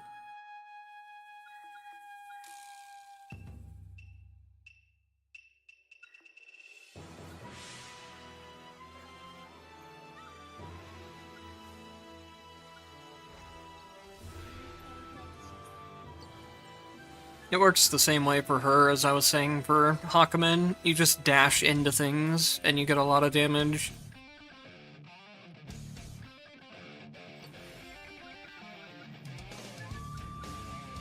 I'm kinda surprised nobody ever tried to do that for my speedrun, now that I think about it.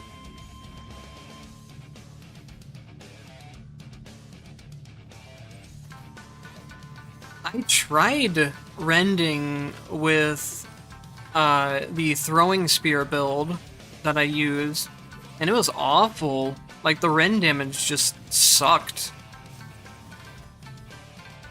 I could throw an enemy completely across the entire stage, and they wouldn't even be under half health.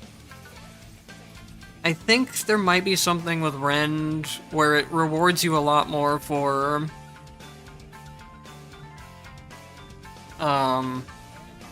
it rewards you for a bunch of small movement more so than knocking enemies really far back all in one go.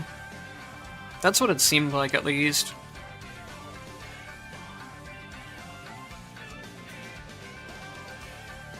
So I think maybe something like Lambda's up plus attack that knocks enemies constantly in different directions might do a little better with Rend. But I don't know, I've never gotten Rend to really deal damage.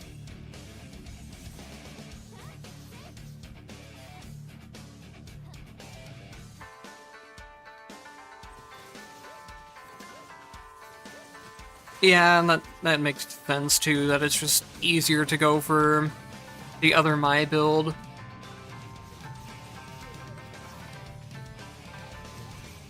It's probably higher DPS too for boss fights. I just don't like how it feels to play.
I'm in the US. That's as detailed as I'll go.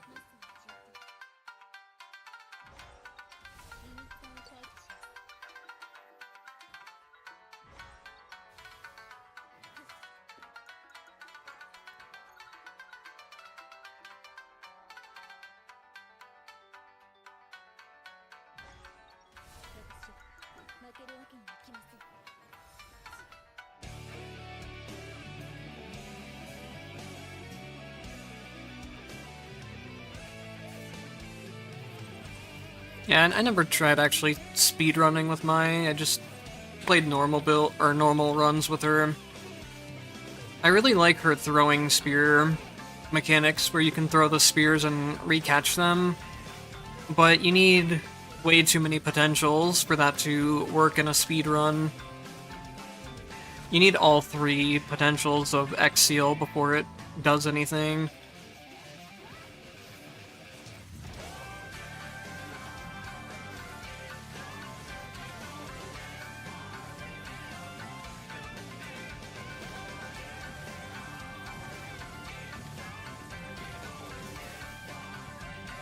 That probably wasn't a good time to freeze him.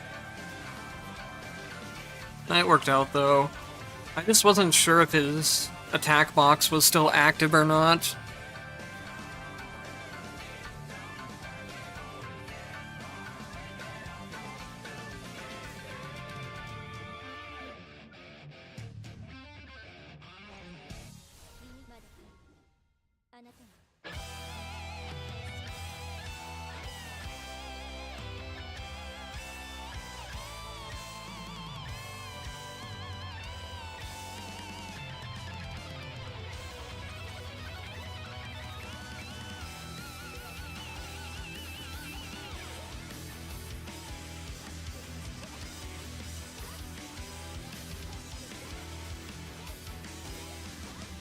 So I think the shadow spikes are fun in the regular enemy rooms, but I can definitely feel them lowering my boss damage compared to chain lightning.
Yeah, most of the runs I've been doing Chain Lightning. I'm just wanted to try something else with the Shadow Spikes.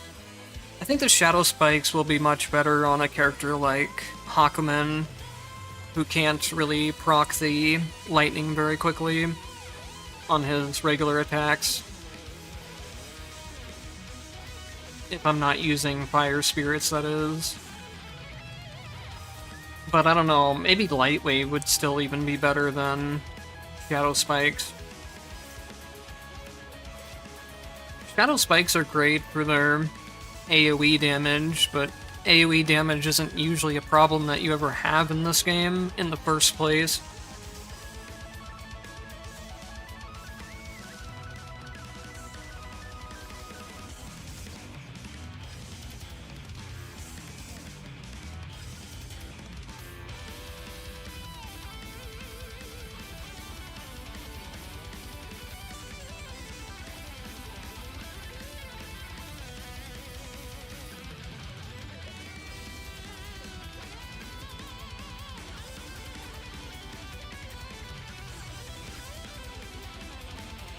I want to make at least something work out of the Toxin Tree.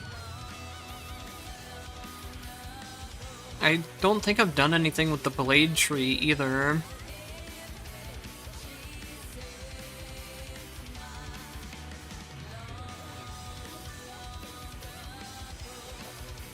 The only thing that's somewhat decent that I found out of the Blade Tree required me to have both consecutive Blade Ring and Rending Blade Ring at the same time.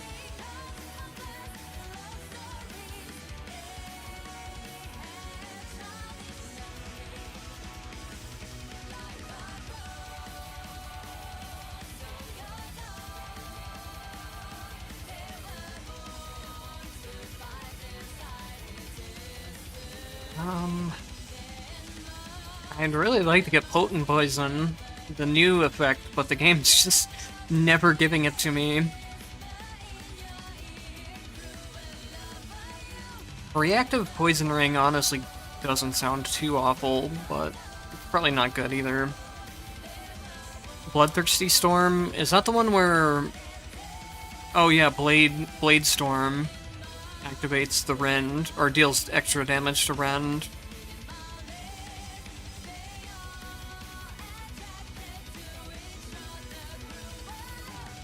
Yeah, I have Blade Storm where it does the Ring of Fire. I'm wondering if I can combine the Ring of Fire with Rending. I think S could actually use Blade Storms pretty decently too. If you get the pulling Blade Storms and you just put down the S skill, it'll be like like both of them are stacking on top of each other pretty much, where you're getting damage from the skillet hitting and the Blade Storm hitting. There's a lot of stuff I need to try out with S. She's really flexible in her build paths.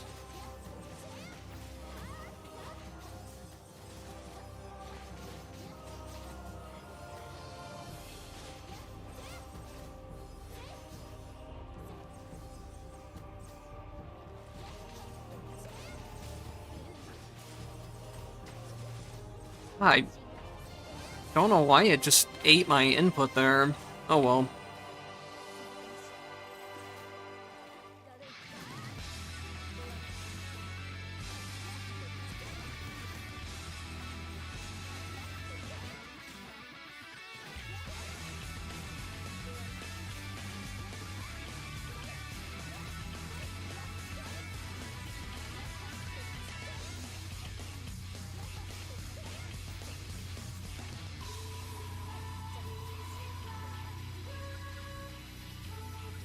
There we go, finally. 53% damage increase to poison. Is that enough to make it worth it?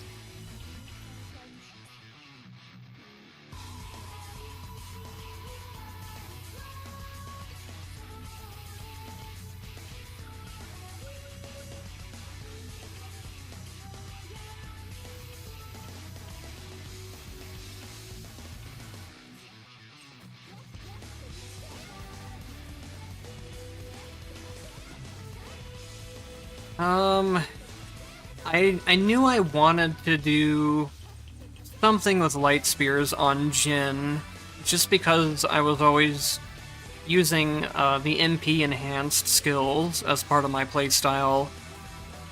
And then I think it was just a matter of trying out everything until I found the right one. There's a lot of different light spear red effects you can go. And I'm curious too if I can stack light spear light wave and light spear thunder. I don't remember if they go to the same slot or not. But if you could stack both of them, that would be a ton of damage. Wait, is this new? Venom inflicts poison? No, I probably just didn't see it before.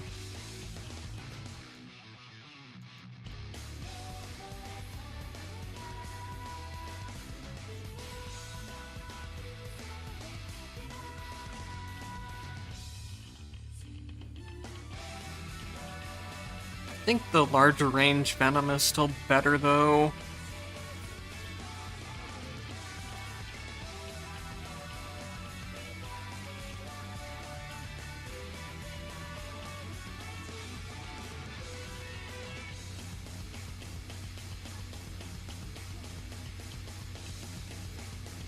I don't know if you compare both for the light spears.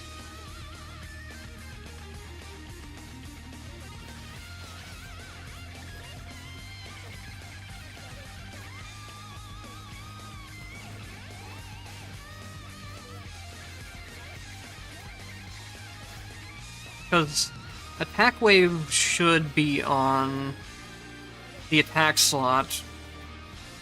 And then I don't know if the lightning one is on the spear slot.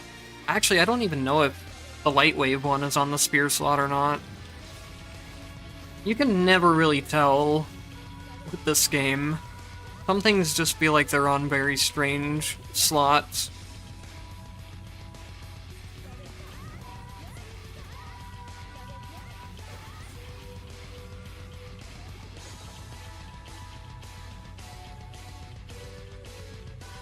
Yeah, I tried to make an infinite loop of Light Spear Thunderbolt and Thunderbolt Light Spear, and they just don't work together. Which it's really obvious why they don't work together, but it would have been hilarious if I could have made an infinite loop.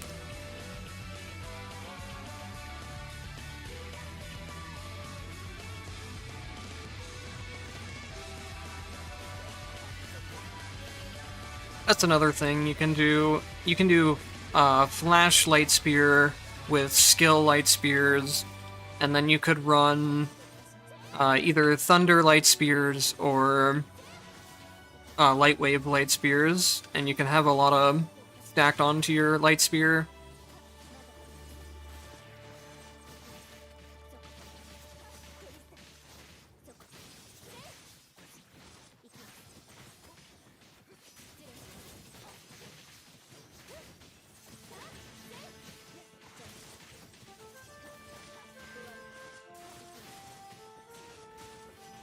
This is one of the worst rooms in the game, I feel like.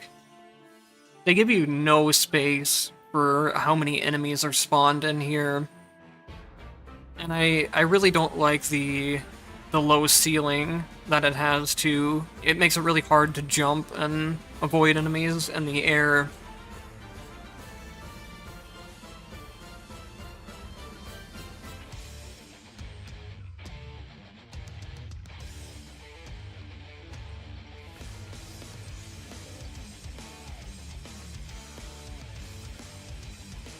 Yeah, Light Spear cooldown is always the issue. That's the issue with most tactics, is just that the tactic is bound by either the tactic dealing a set amount of damage or the tactic having a cooldown. That's why Frost and Lightning keep trumping every other tactic, because they're not really bound to their cooldown. They scale with how many hits you're dealing on your character.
There we go. Poison Virulent Bomb.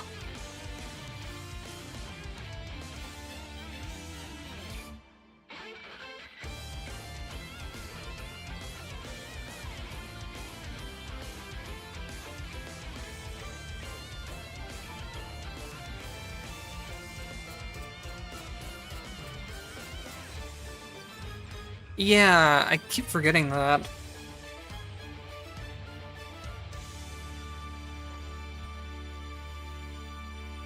I used the summon button for the other flying enemies, but I forgot about it for those stupid, like, paper things.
I don't really notice the extra virulent bombs.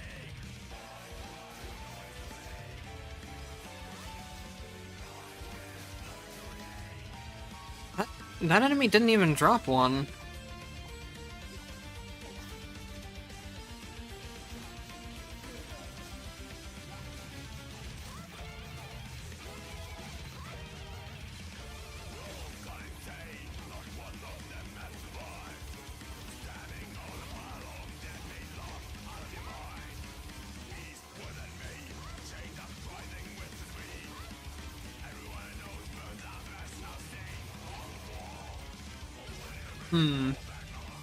I don't see them dropping any bombs.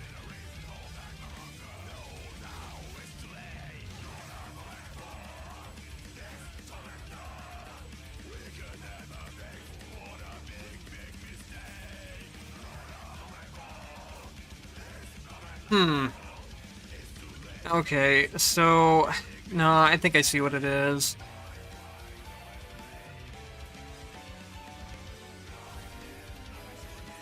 I think I've figured out how poison works now.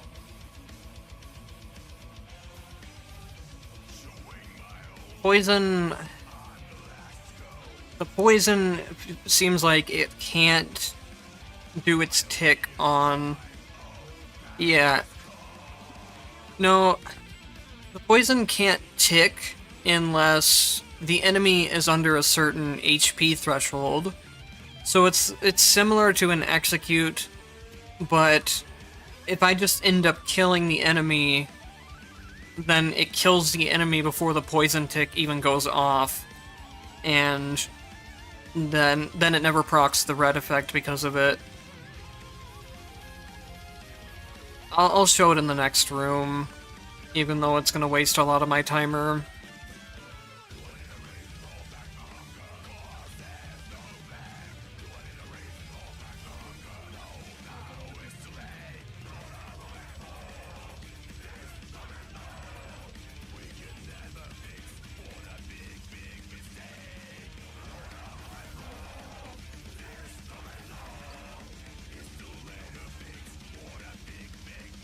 Yeah, boss is where it might take effect.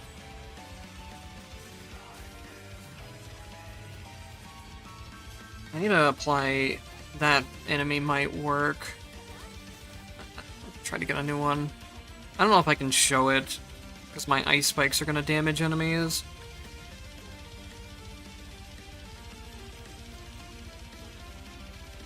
But I tested this out before, where if I applied poison to a full health enemy, the poison would never actually go off.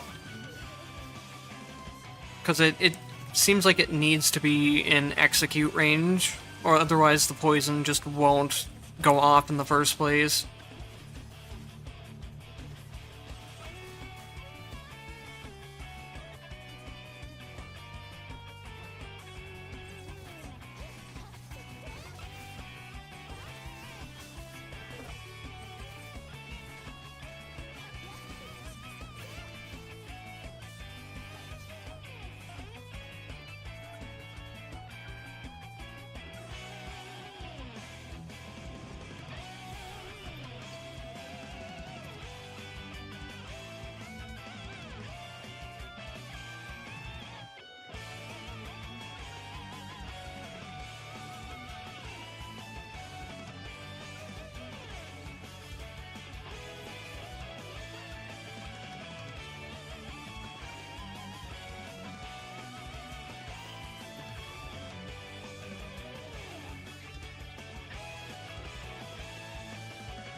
I wish it would tell me how long poison took to tick on a boss, instead of just saying poison takes 4 less seconds.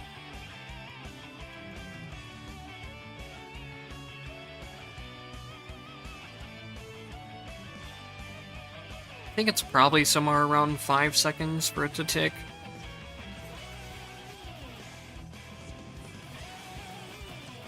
And that's with the upgraded version. Without it seems like it takes like 10 seconds.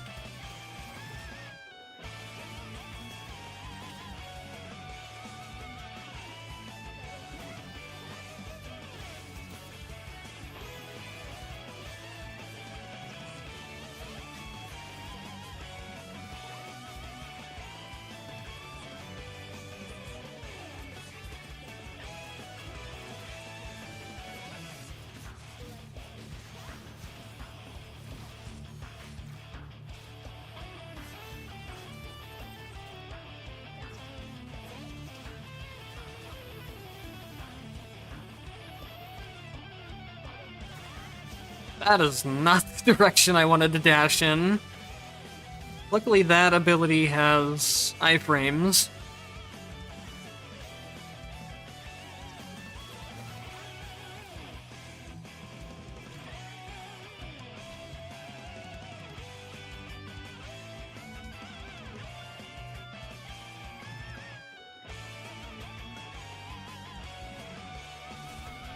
It was hard to tell if the bombs were doing much during that. I did notice a couple times she took a lot of damage. But I think most of the fight they were just missing because she was up in the air.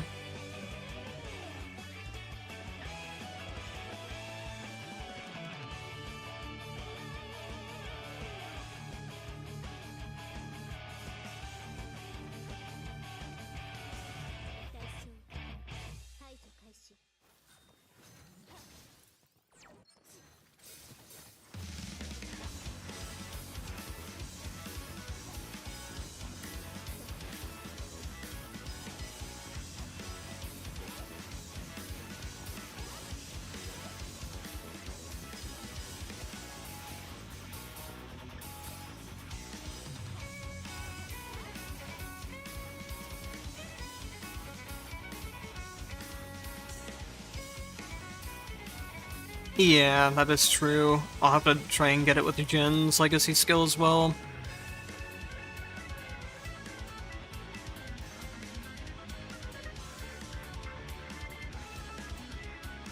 Oh, the crystals... There's a certain cap that you can get per character, and it's based on a certain amount of times of killing each boss. So if you've killed a specific boss too many times, you'll just stop getting it on that character. You'll have to switch to a different one. Oh wait, are they RNG now too? They used to just be guaranteed, depending on entropy.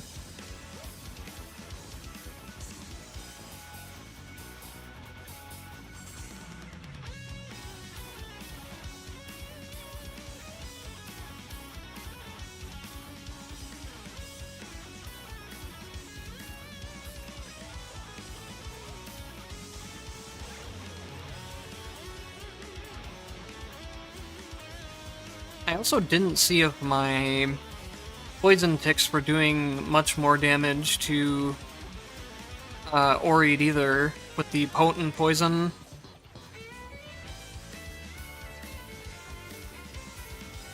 Yeah, I think the mind shards are guaranteed, it's just you have a cap per character.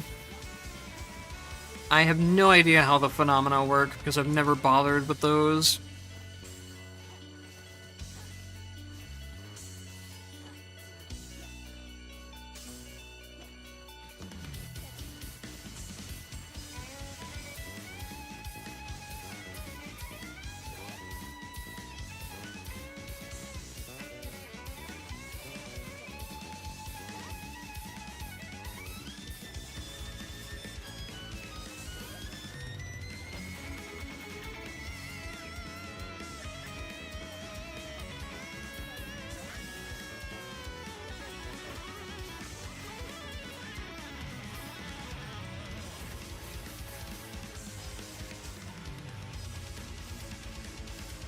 I feel like a blender build, where I get a ton of mana, and I get Blade Storms would be fun with it, as just spam my skill around.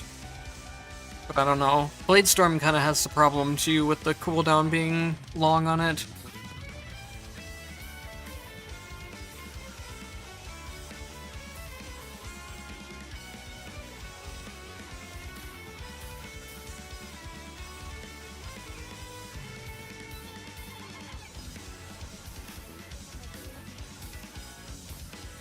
Is my poison damage maxed? I didn't think it was.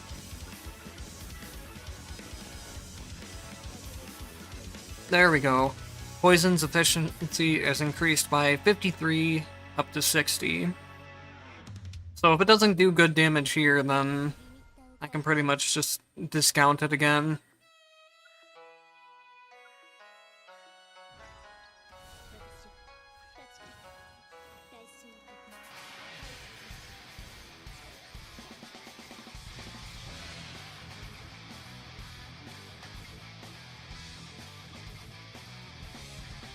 It's just a hard limit on each character.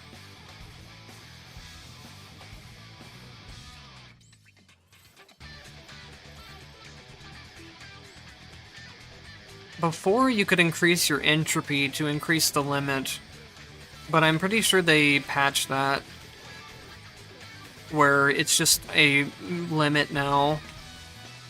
It doesn't matter what entropy level you're at.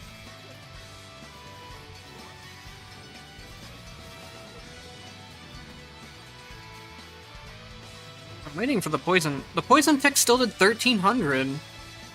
That doesn't even feel like it's increased from before.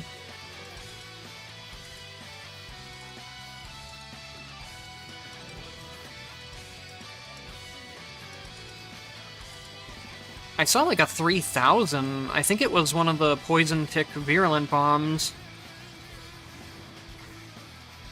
Yeah, the poison just did 1320, I'm pretty sure.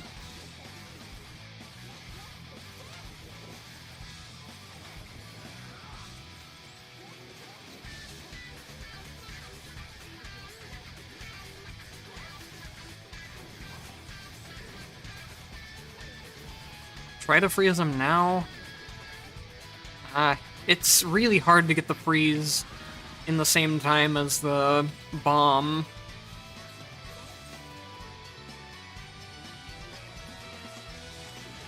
Especially because the poison meter is a little bit misleading. It looks like it fills up and then it takes a little extra second before it actually goes off. Here it should hit. I don't know. If it hit, I didn't see the damage number.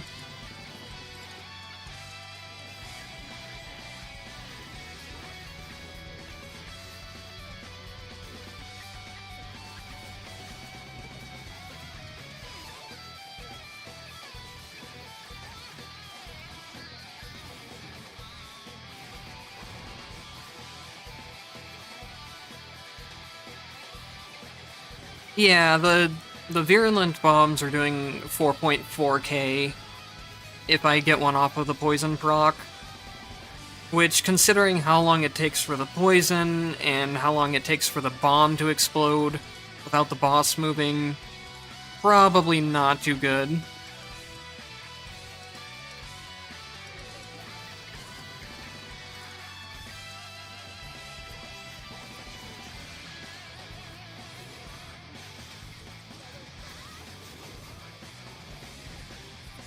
That hit me? I swear I was high enough in the air to not get hit by that, but maybe not.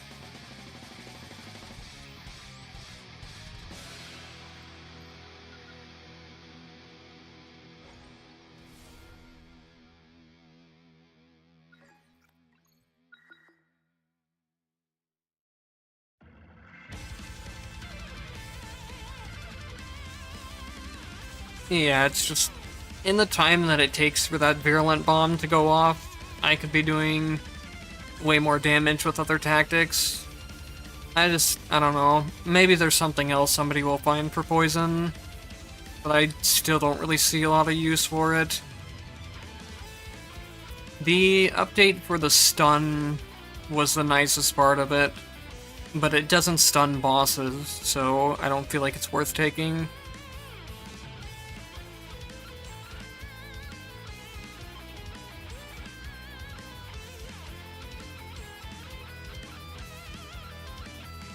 Alright, let's try a Hakumen run.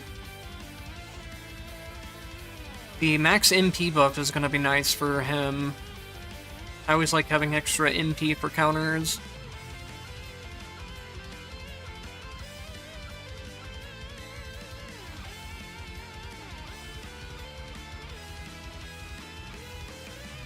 I think I'll probably run the Fire Spirits build and then try to pick up Cold on my skills throughout the run.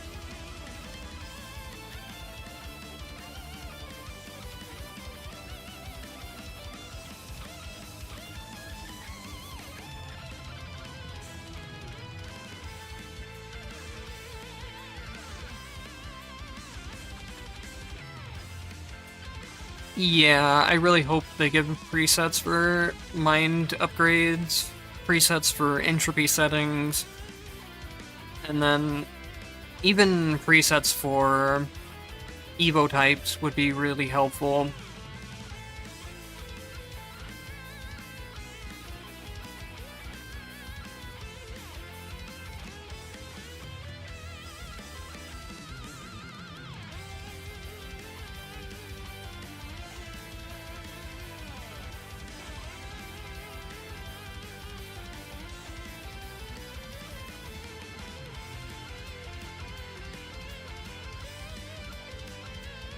Maybe I should.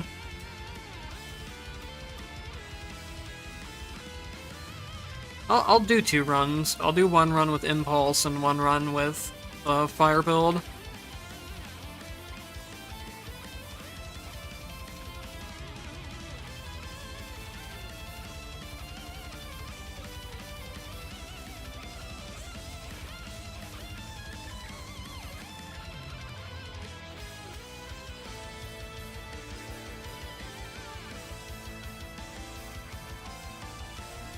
Being able to just dash straight into enemies and watching them all explode is pretty funny.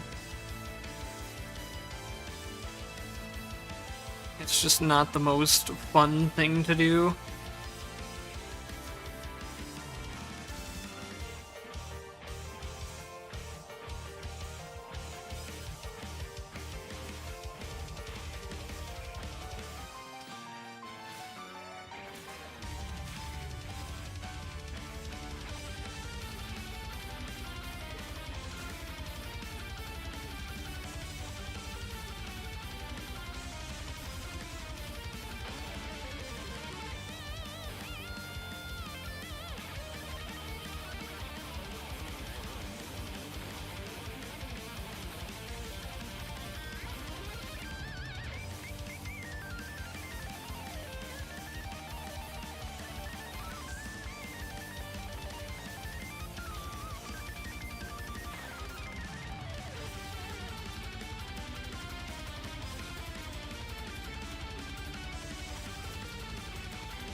Counter work on? No, it doesn't work on those enemies as well. The really weird thing, counter doesn't work on the grab, sweeper's attack, or those enemies. I don't know why it's just that one attack specifically, but it is.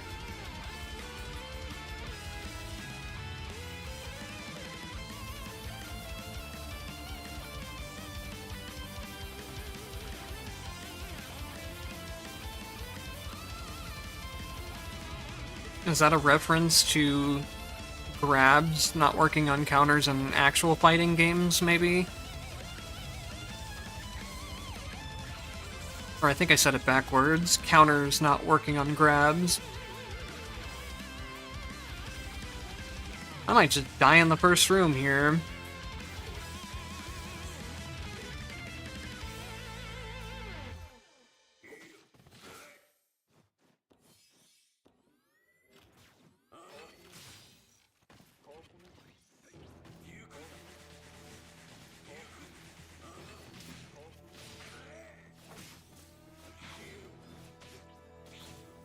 Oh my god.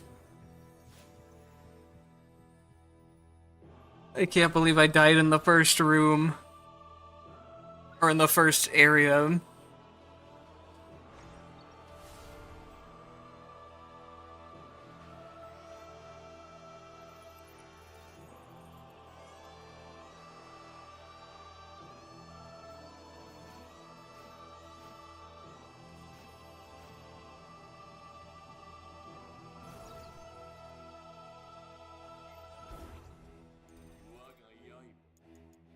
I have not used Hakumen very much. Let me maybe go with Summon Ice Spike and... Where's my Impulse character?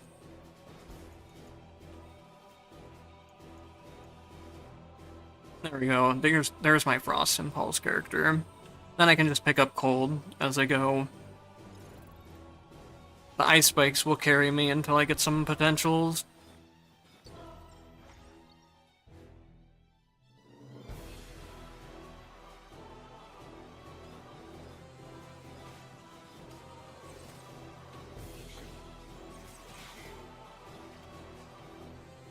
Oh my god. Afterlife bombs is not what I want to see when I'm playing Hakumen. I wonder if I can counter the bombs.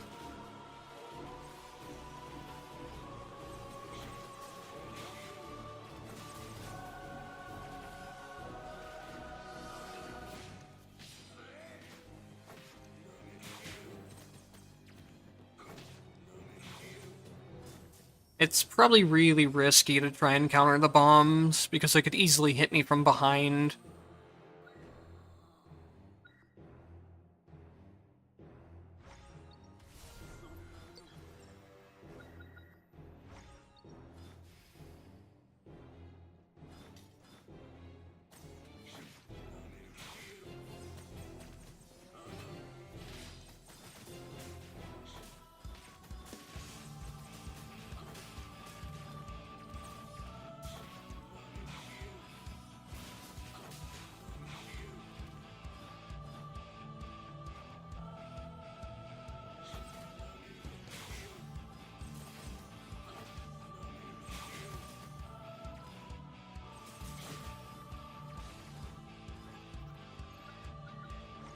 No! I just got attacks instead of skills. I didn't read it. I thought I had something in my attack slot already, but not this run. I don't know if it'll let me replace it.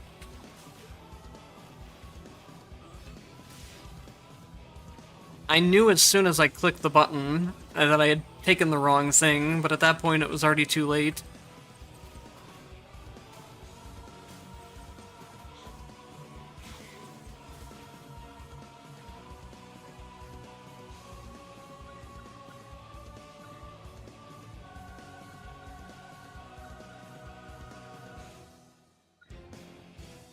Does he have an upgrade with his regular blink? What is that? I might be able to do something with that, I guess, where the regular blink deals damage more times.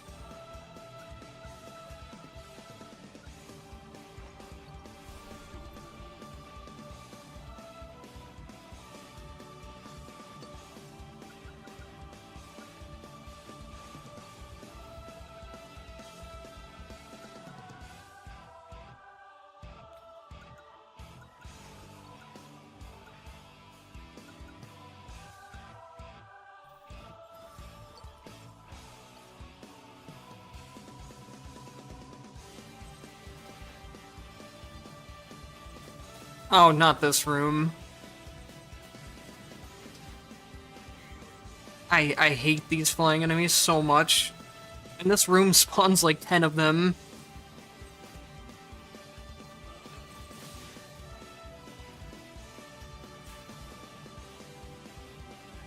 Thank God for frost spikes just killing them for me. Otherwise, that would have been terrible.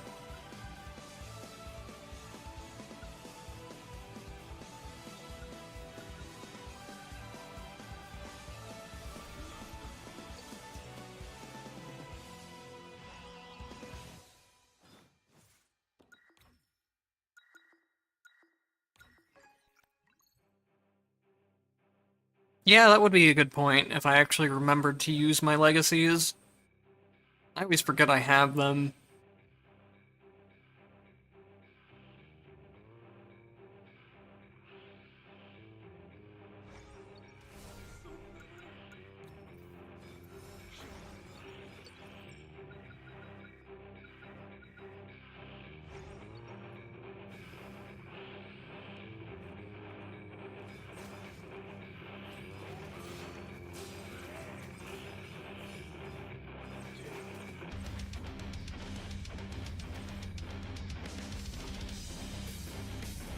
I swear I've never seen this stage before until like a couple days ago.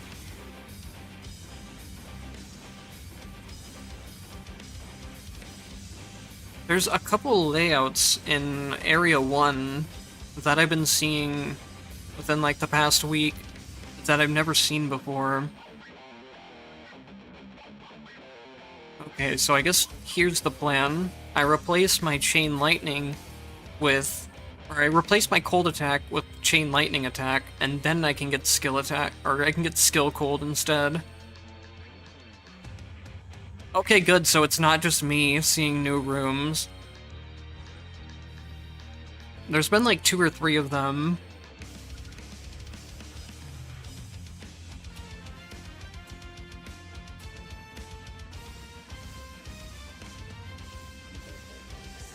I think I can just stand here and Genrai counter as he falls. That does so much damage.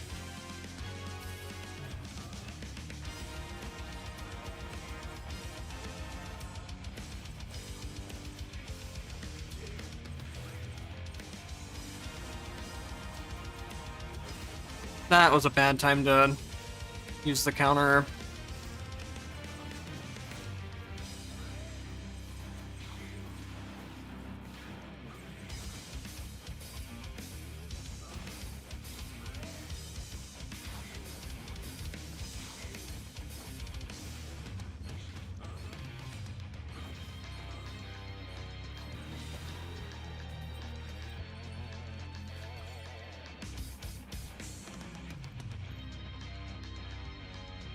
Oh, wait.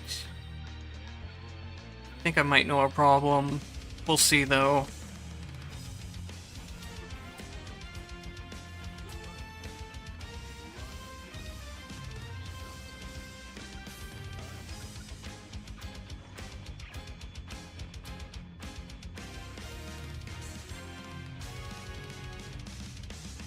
I'm trying to remember if...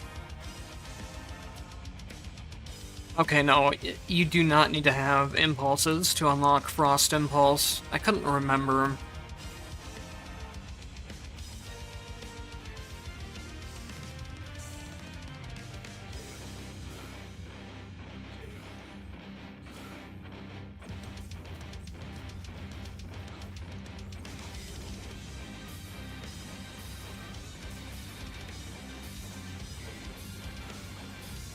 I guess attack chain lightning isn't technically the worst thing on Hakumen either. If you're doing damage with triple dash.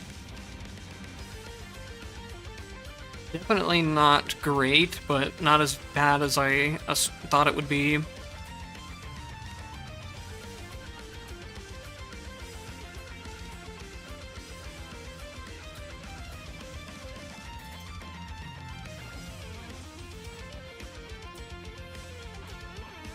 I definitely think Fire Spirits or Light Wave would be a lot more suited towards Hakumen's attack slot.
There we go, that skill cold should help out a lot.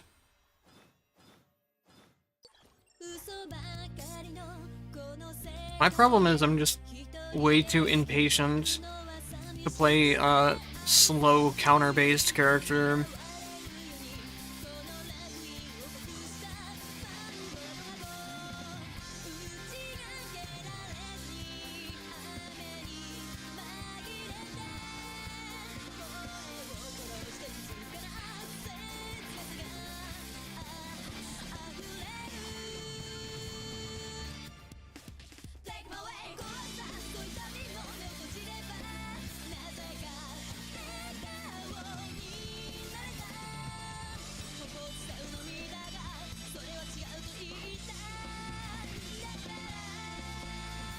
Hold on.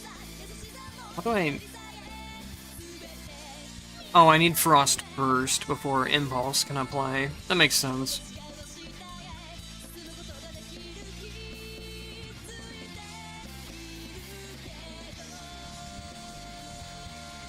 So does this cost mana for the extra blinks?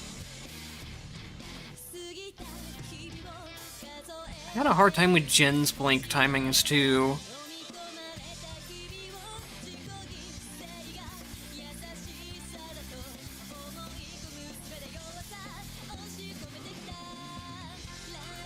Yes, it does cost extra MP.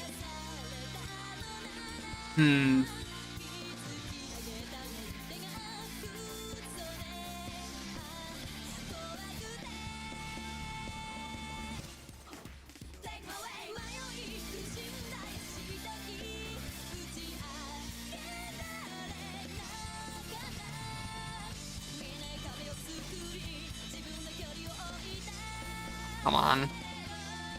Thought I could get enough momentum that I would just go straight across that gap, but that was clearly a bad idea.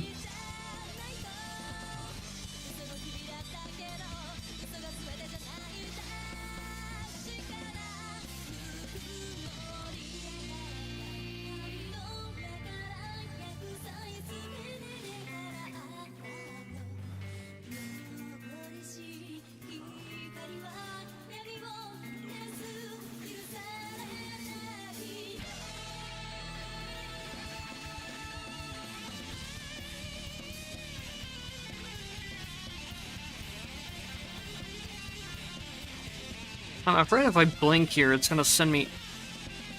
That hit me?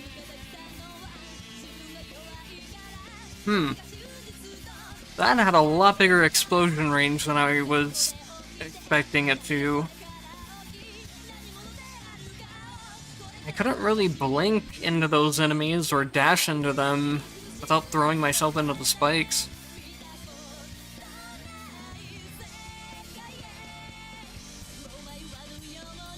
I think Hakumen's just, like, not the character for me. No, I haven't played Elden Ring. I'm not very good at timing-based boss fights and stuff like that.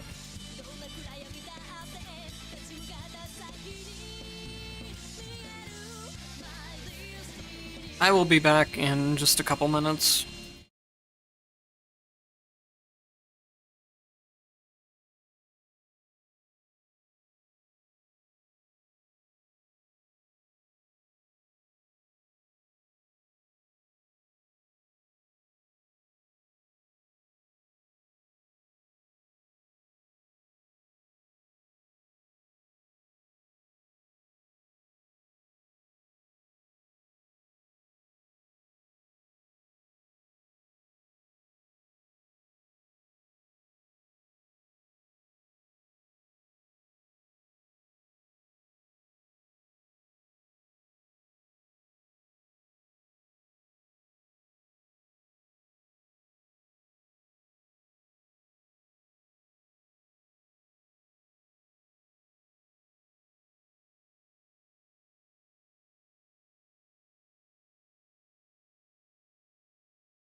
Alright, sorry, that took a little bit longer than I meant it to.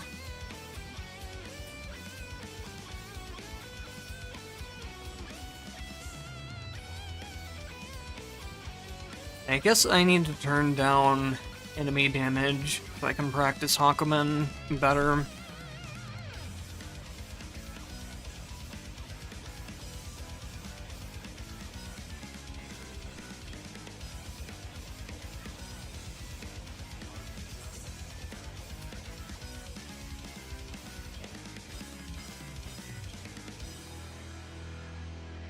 So if you go to the character select screen, there's a button for view reward distribution, and you can check your mind shards here. So for Hawkman, for example, I have one left that I can acquire from Ruins. I have one that I can acquire from Research Base, and so on.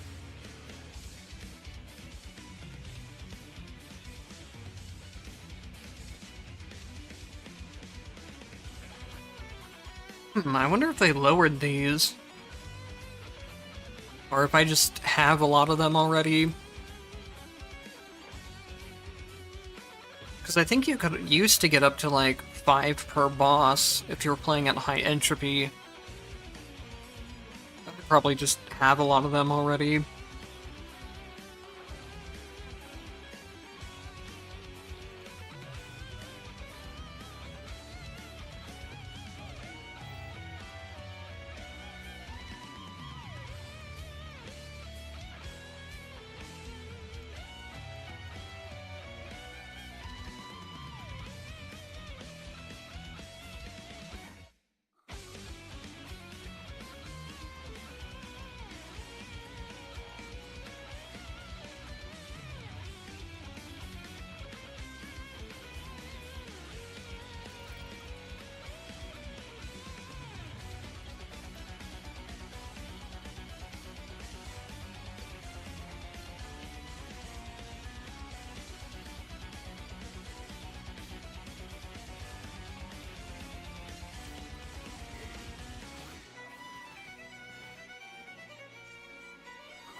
Oh wow, a gold version of Cold. That'll be nice to just start out with.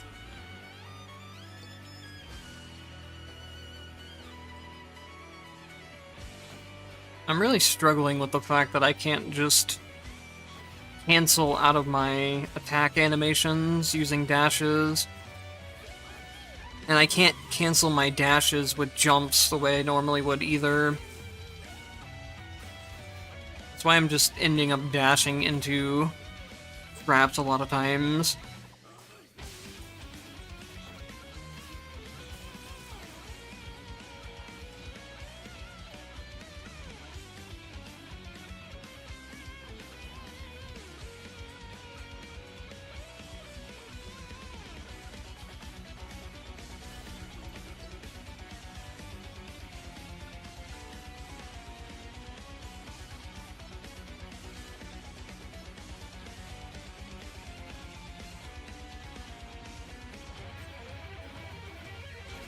I think Hakumen also has a charged version of his skill that would work really well with Frost Impulse. That does a pretty good amount of hits once it's charged.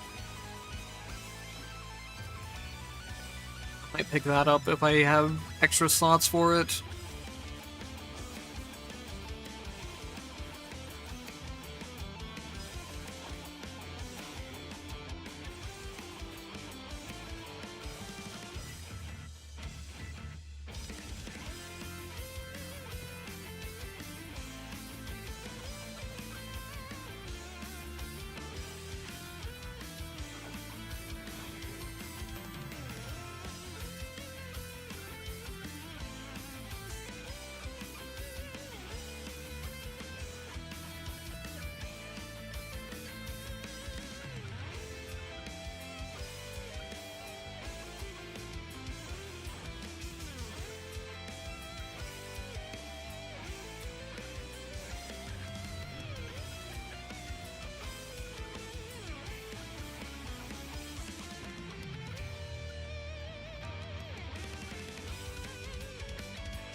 The other thing that's tricky about switching to Hakumen is that you need the upgrade for his dashes to have much invincibility frames. So I try to dodge things with the dash button a lot of times too, and it just doesn't work.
Did he just pull me out of the middle of my counter? That's really annoying. Like, I get it pulling through the counter animation, or the counter itself.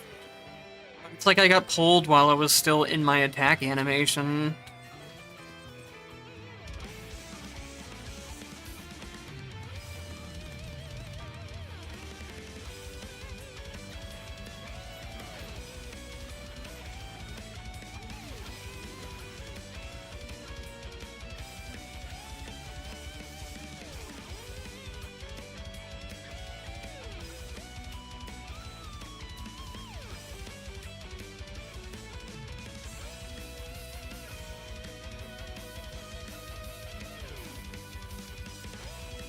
Here's the skill I was talking about.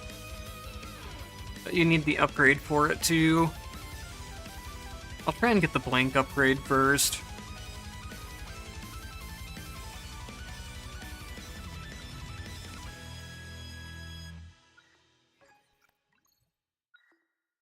There we go.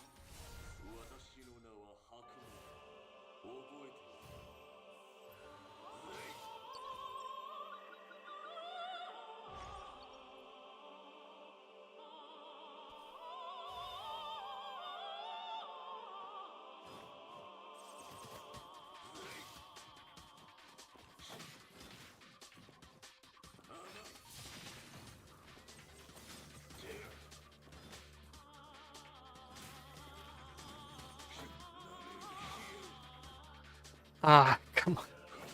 I really hate it when you knock an enemy, like, all the way off screen and they live with just a tiny bit of HP left.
I feel like I noticed the high enemy count on Hakumen and S a lot more than I do on other characters, since they have such slow hitting attacks compared to the rest.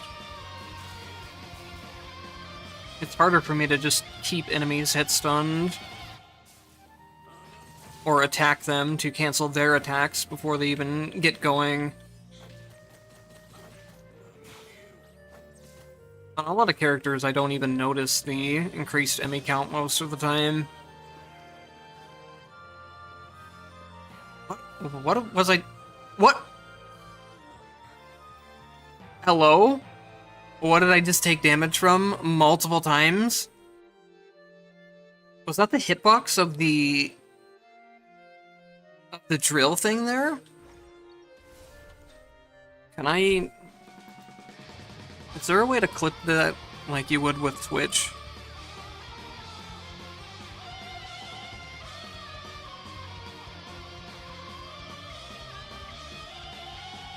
What the fuck happened there?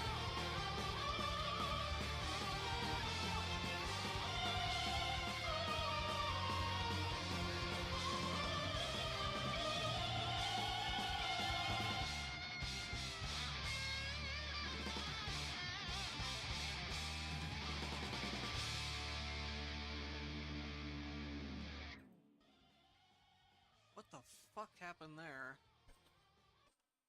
Hold on, let me see if I can get a clip of it. Hold on.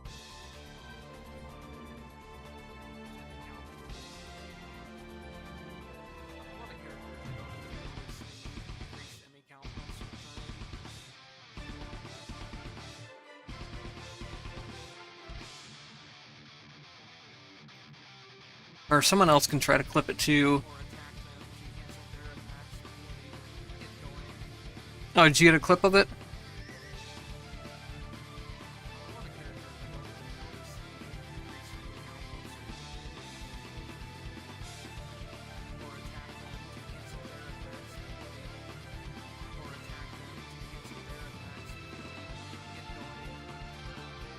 I think I might know what it was, but I don't see the health bar. I've seen an enemy get trapped underneath there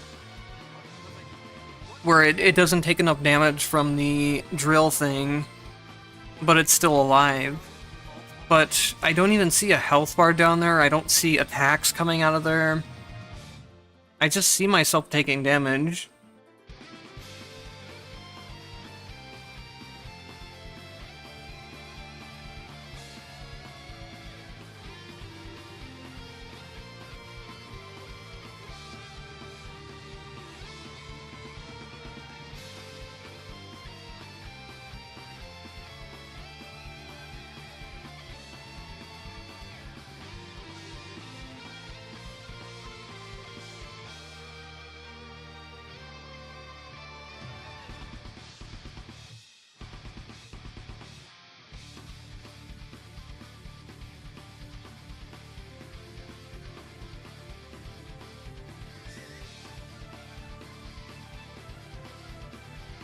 I don't see any enemy attack animations or anything.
Oh.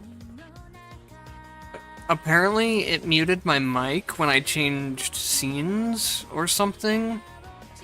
Let me check real quick. It didn't mute my mic that time.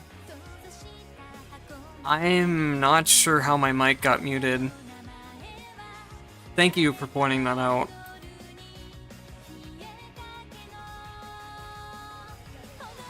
I've been talking for like 5 minutes, maybe more, without people being able to hear.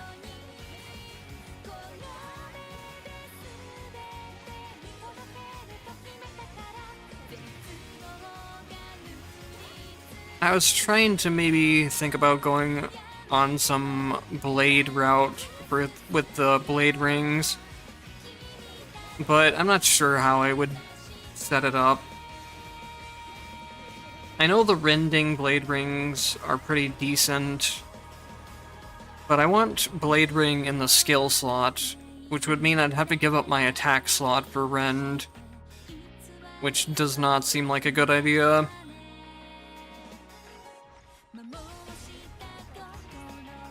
Either that, or I'd have to go skill rend with legacy blade ring. I don't really like the legacy blade ring as much.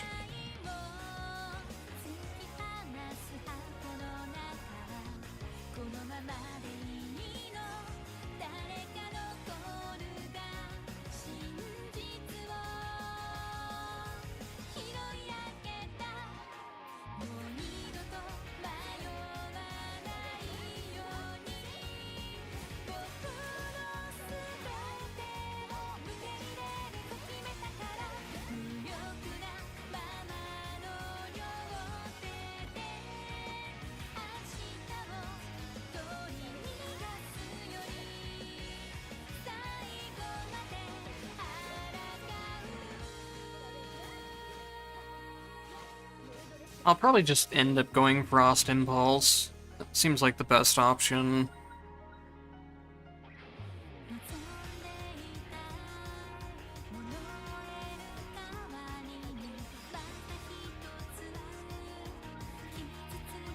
Either that, or I could run my Lightning Impulse build. I should try that one, actually. I'll just scrap the idea of running Blade.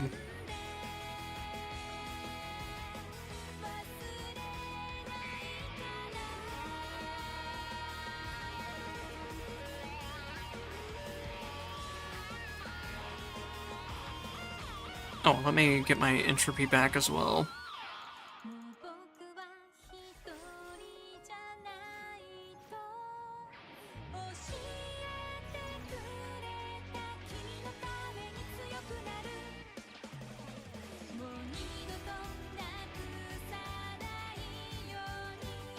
Now I gotta remember what 2 specific characters I need for this. I think this is one of them. Or is it?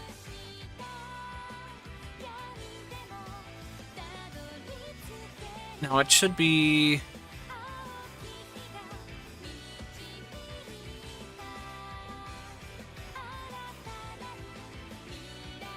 Yeah, it's these 2.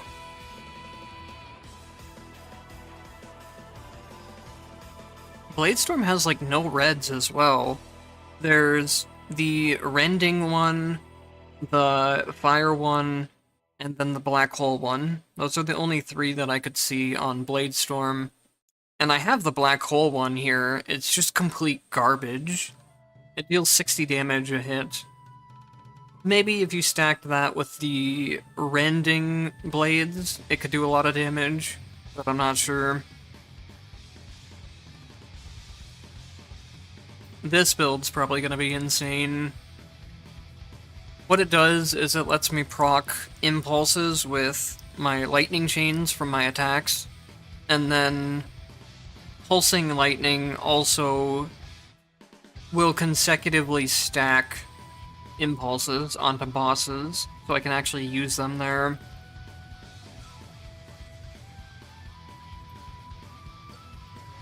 I used this build for Taukaka, and it was extremely strong. So it'll be good on S as well, once I get her multi-hitting crests.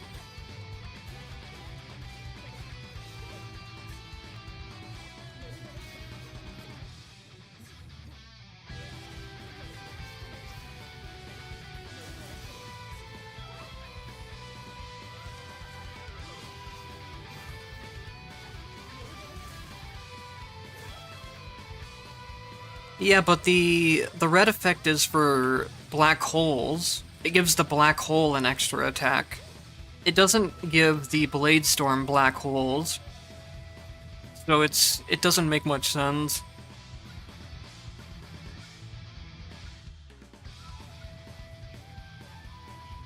It would make sense if the blade storms that came with the black holes actually did good damage, but they don't.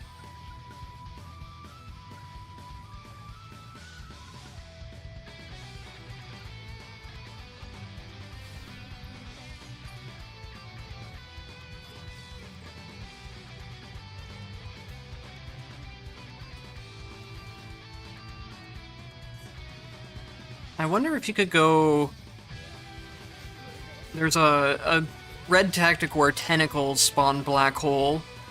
I wonder if you could make the tentacles spawn black holes that have blade storms on them. Because then you could actually stack a lot of blade storms on top of each other. You could have 2 blade storms from Legacy. No, you can't do that because you need the Legacy black hole. But you could have one Legacy... You could have one black hole from Legacy black hole, or two from your Legacy, and then 1 from the tentacle every time it spawned. Still don't think it would be good, but it's something to think about.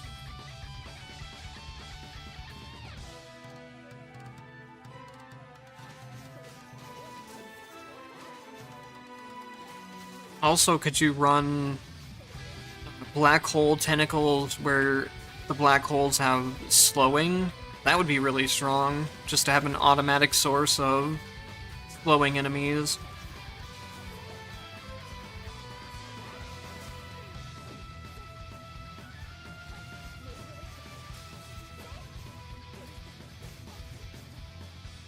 I'm kind of surprised Black Hole Slow didn't get nerfed today when they changed something else about it. Because from what I can see, it almost just completely stops bosses from moving.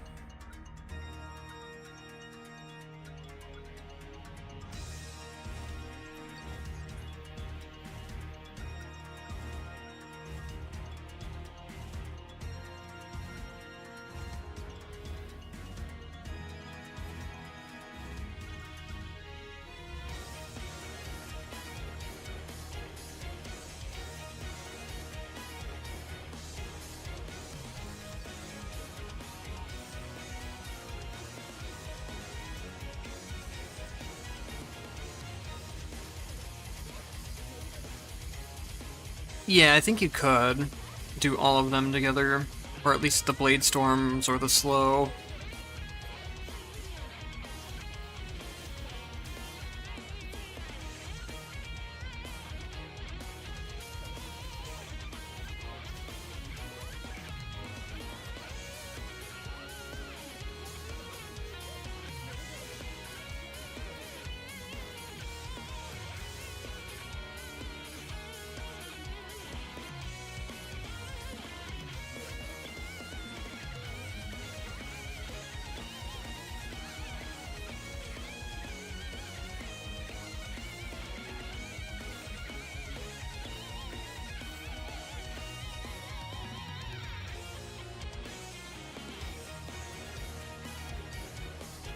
Not sure if Tentacles have any other good effects.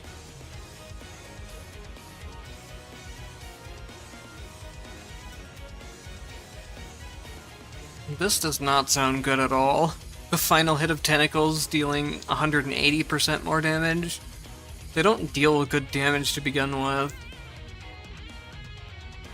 And then Tentacles devouring blinded enemies, maybe. That's such a, like, niche scenario. I think I've used Tentacles with lightning in the past. But I'd rather have the orbiting lightning orbs proc lightning than the Tentacles.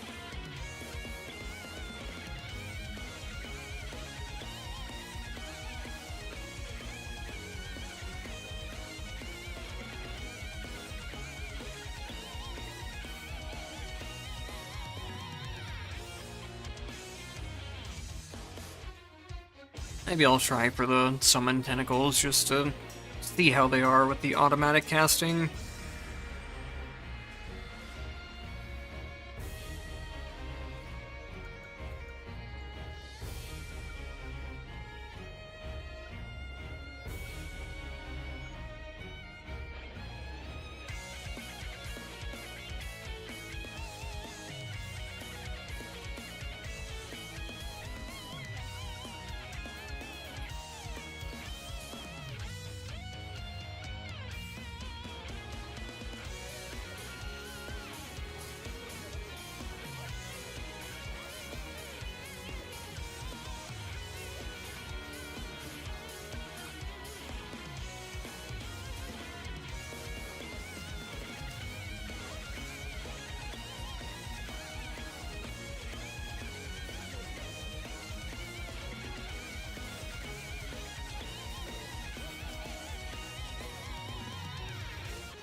Wait, did it just spawn the tentacle underneath the enemy?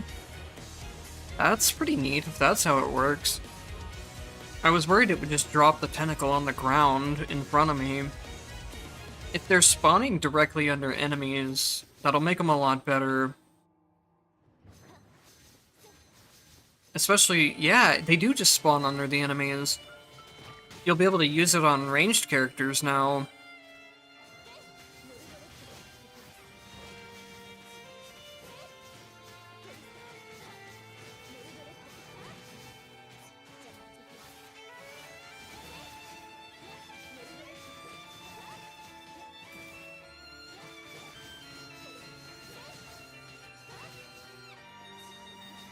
So what could I stack with tentacles other than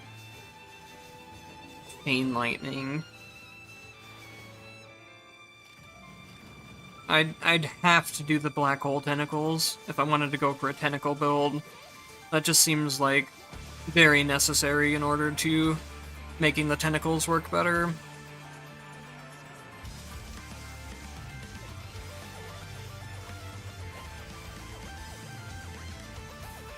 Yeah, them spawning on enemies is a huge buff.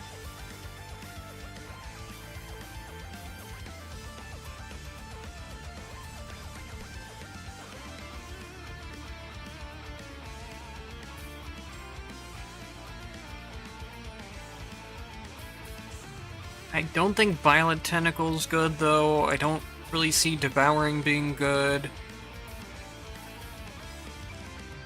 The Lightning is fine. I guess I would go Lightning and Black Hole.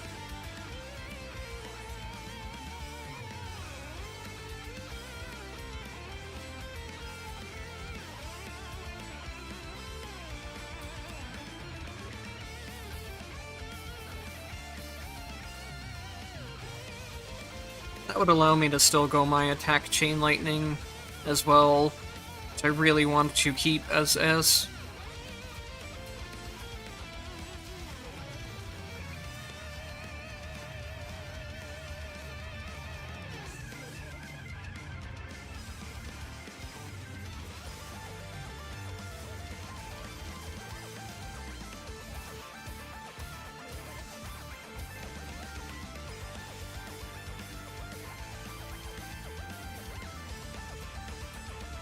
Yeah, Violent might work. I don't know. The thing is, Violent is 130% damage increase, and the black holes don't hit very hard to begin with. They're hitting for 200, 255 right now. So it doesn't really seem worth it.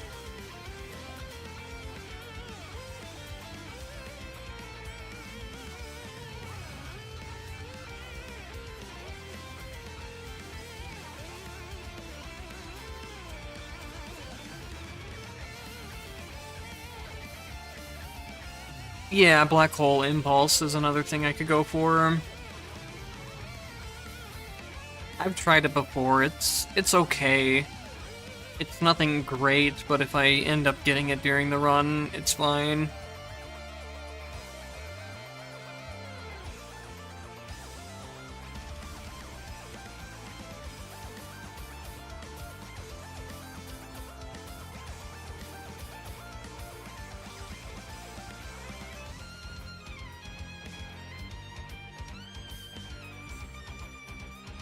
It's just one's at the beginning of the black hole spawn and one's at the end. And Impulse only deals 430 damage on its own. For some reason, the black hole one hits way less. The regular ones deal 1,000 damage each. So it's not terrible, but it's not really high DPS either.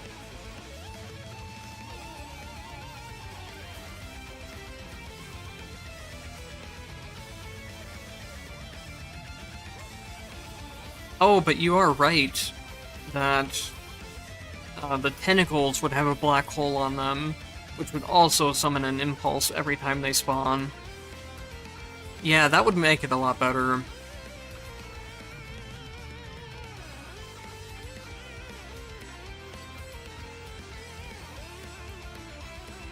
So I would need to run Umbra Chance to probably finish it in my Mind Crystals, but that would be fine.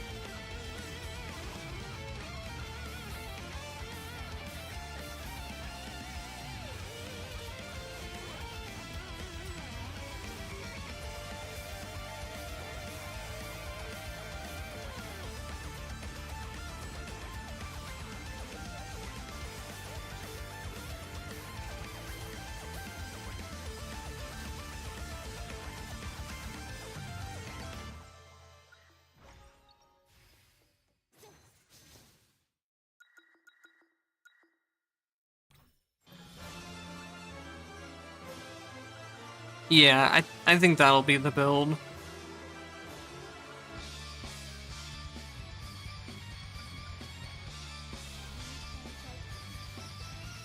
It's gonna be hard to get everything in a single run, but I can probably do it. What the hell? This is a stage I haven't seen in a very long time. I think maybe you were right about it being tied to stage 7. The last time I saw this stage was early access.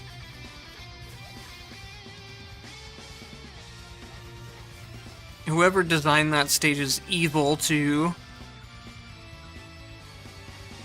There's platforms on the bottom that constantly drop you into spikes. The platforms up top are constantly disappearing, and there's nothing but flying enemies in that room.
And the impulses are so crazy for clearing out rooms as soon as you have the right upgrade for it.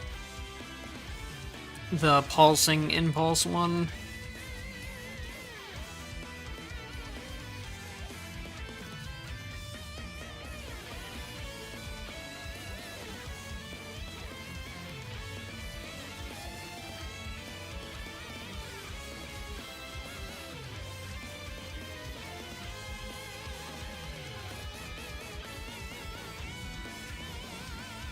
Theoretically, with impulse black holes and tentacle black holes, I could get to a point where I can just AFK in the rooms,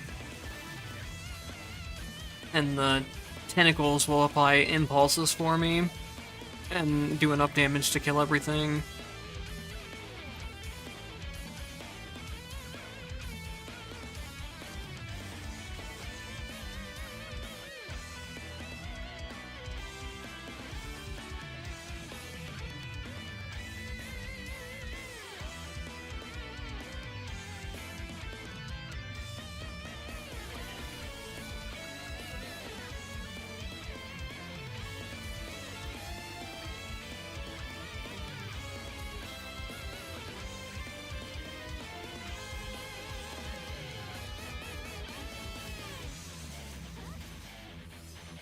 It's just a lot of potentials to get to that point.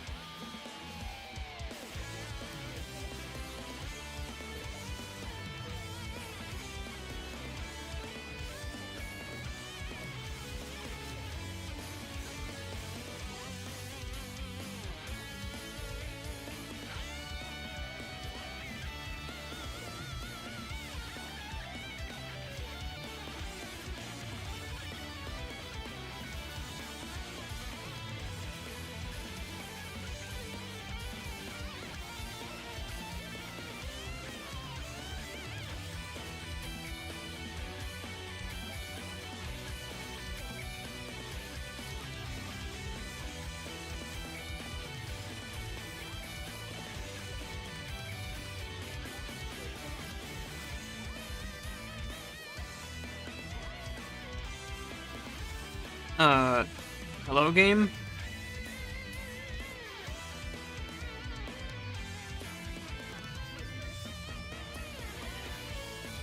Why did it take so long to clear the room? I thought I was just soft locked there.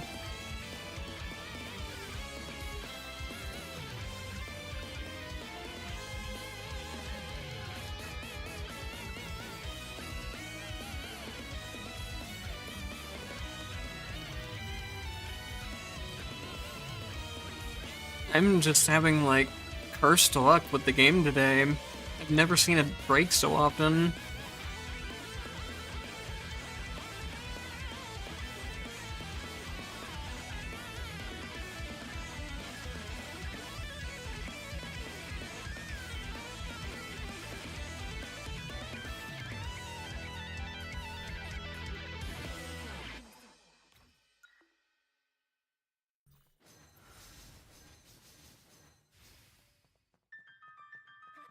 Yeah, I could always just go back to main menu.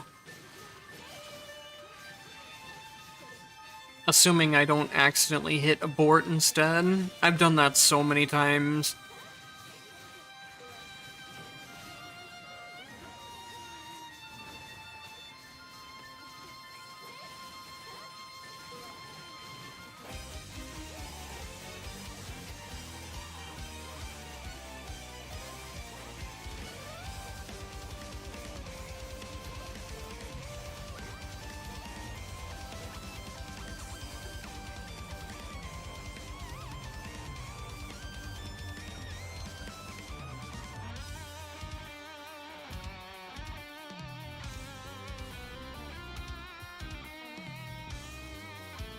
I wonder what hidden effect the jump upgrade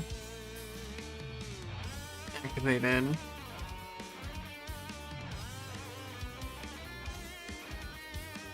Probably just this one, where it deals more damage.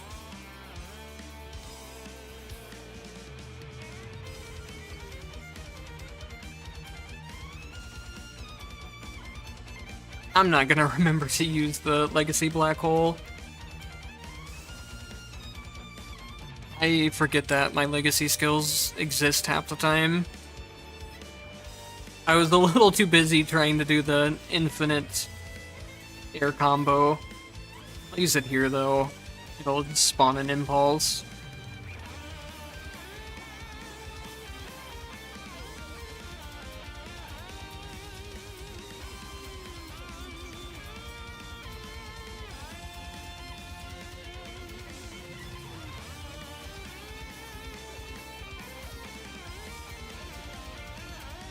If I can get black hole tentacles, then things will get really wild, I have a feeling.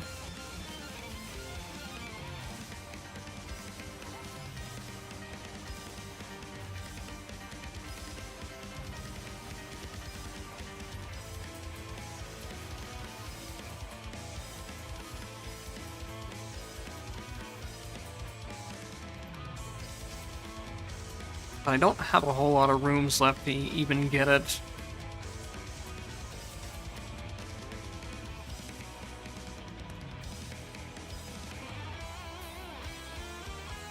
Oh yeah, there's no way I'm getting to Collapsing Tentacle. Or it's very unlikely. I'll have to set up legacy characters that have some of the stuff.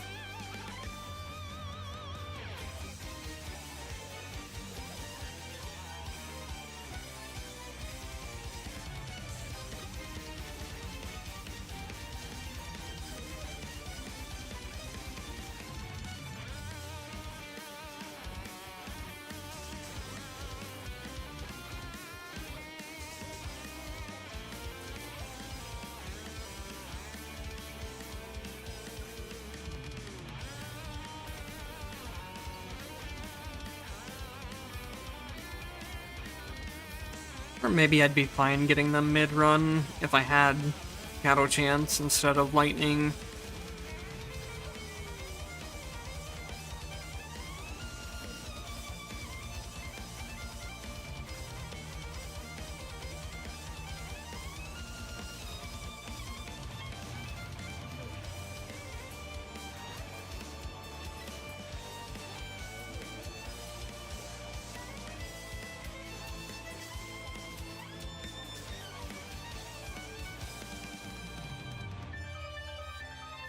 Yeah, I'll try to buy some tactic.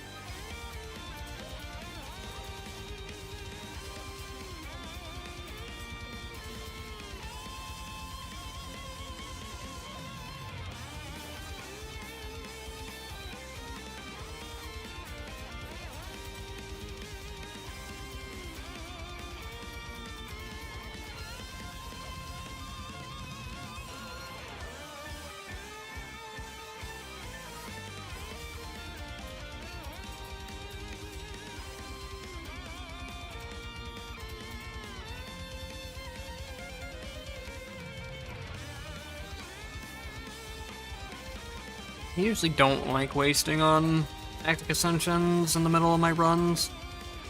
It's just money that could go to potentials instead. But I could try to pass on one of the reds from this for future characters.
I guess I could take the exploding black holes too, just for more damage to try and set up the impulse when they expire.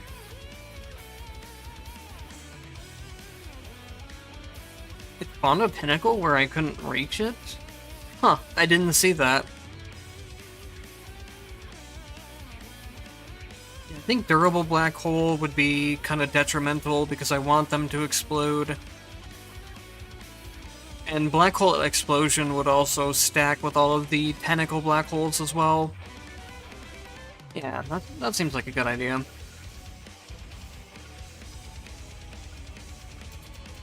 I got a black market at stage 4-6. That has to be close to the worst possible black market spawn as possible. That actually might be the worst possible in terms of old runs.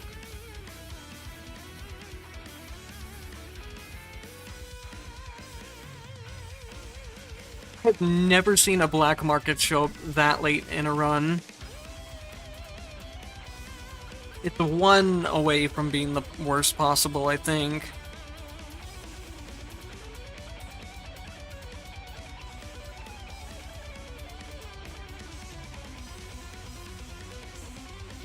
So theoretically, there's a world in which I buy a tactic here, it gives me my last black hole upgrade, I refresh the shop, and then it gives me the red tactic. Let's go for it. There's 1 out of 2, the black hole upgrade. Now if I refresh the shop... Oh man.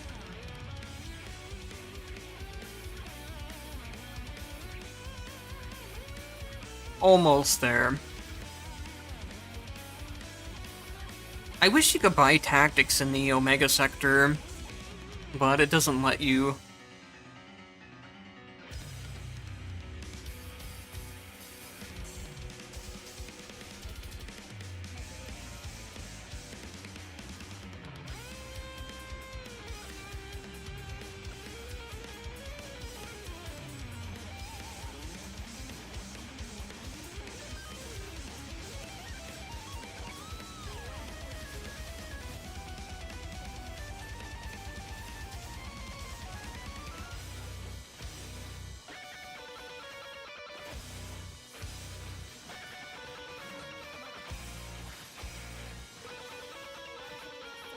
It is really difficult to see fire bites, attacks, and all of this mess of tentacles and crests and black holes.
Her fight is really weird in general.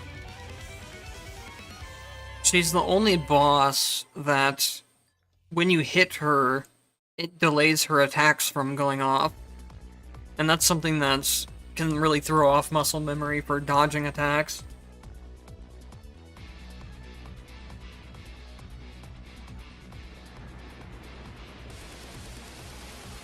I really don't know why she works that way, because it's the only boss that does it.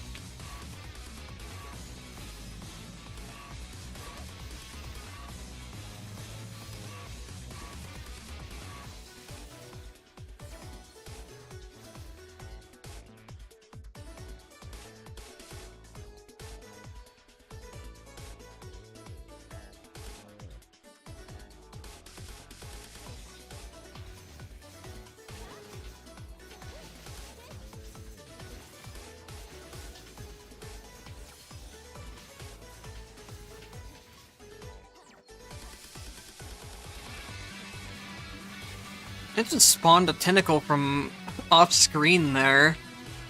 By the time I even saw the enemy, it already had a tentacle on top of it.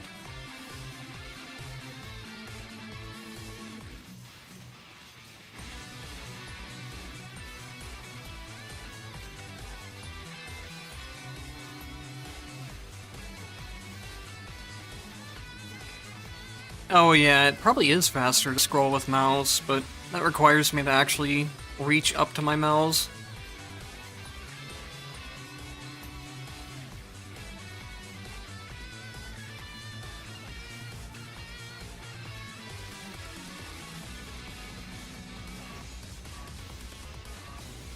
I honestly never really even considered scrolling up with the mouse.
Wow! That just took like my entire health bar, or however much of it I had left.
Alright, so let's see what I can pass on.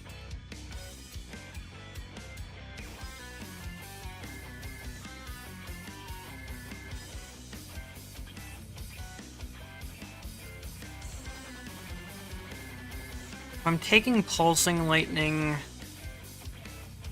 I don't know, maybe it's just better to put the red on anyways. I'll just hope I can get both the reds here.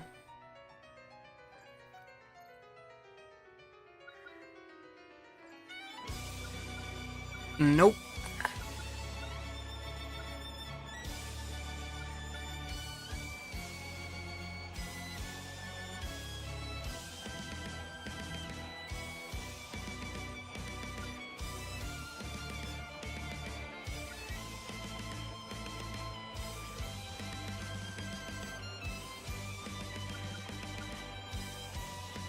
Well, I guess I'll have Chain Lightning with it.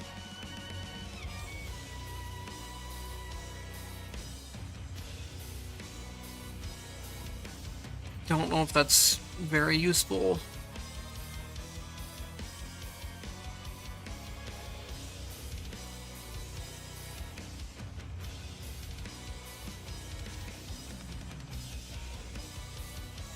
Yeah, Cluster would have been good. It's just hard because I wish they would let you pick both of the selections at the same time. Somehow.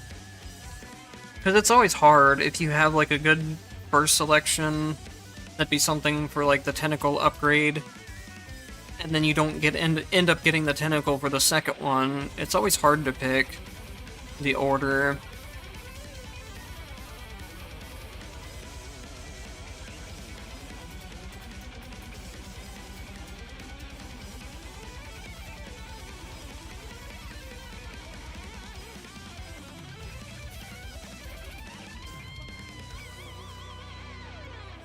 Let me think. I think I can take Attack Lightning here with the Black Hole Impulse.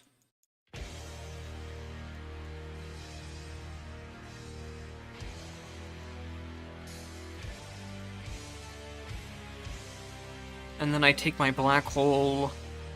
Where is my Black Hole Lambda? I could do this.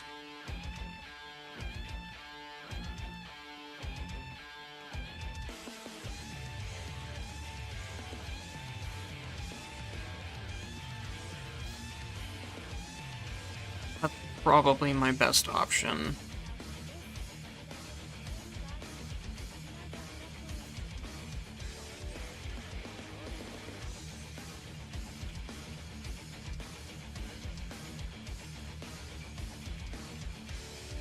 I wonder, I guess we'll find out if I need to have... Yeah, I put Chance Boost for Umbra on.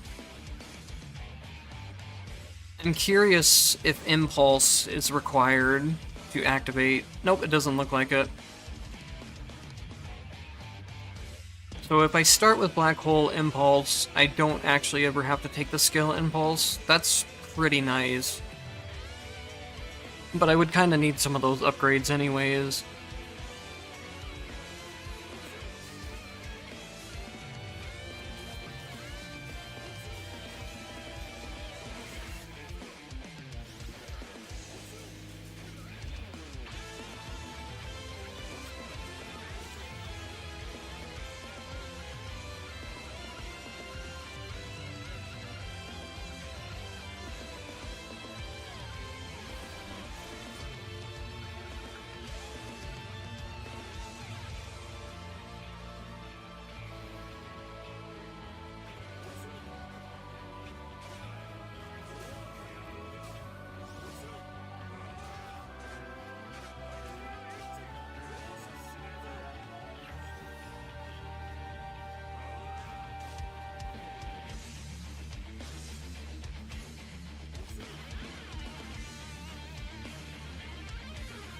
Doesn't feel like it.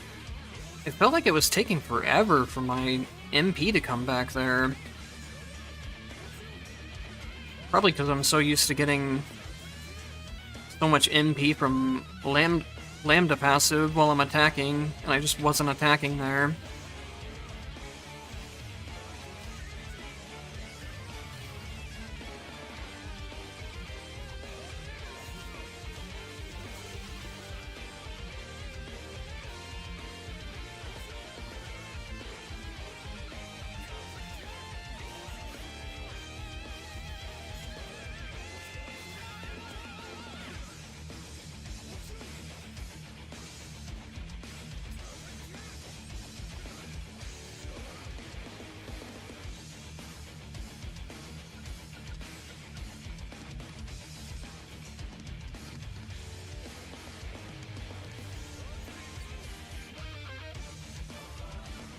Oh, you're right, I do have MP recovery down.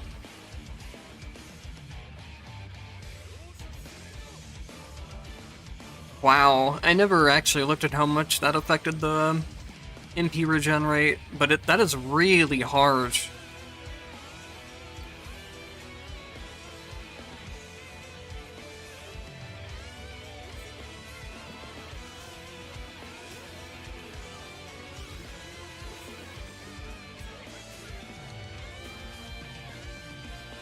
Look at the tentacles. They're just floating because the platform moved.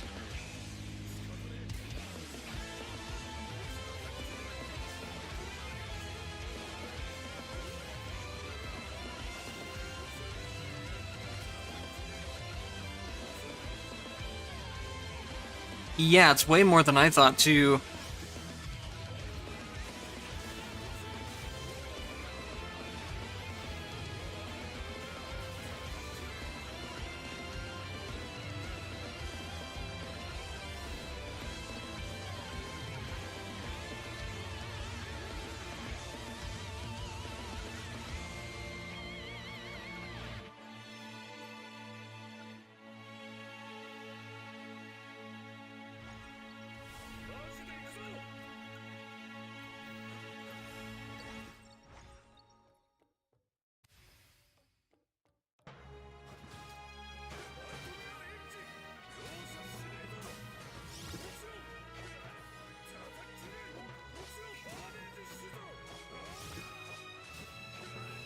I'm definitely gonna get myself killed spamming skills like this, but it's too fun not to.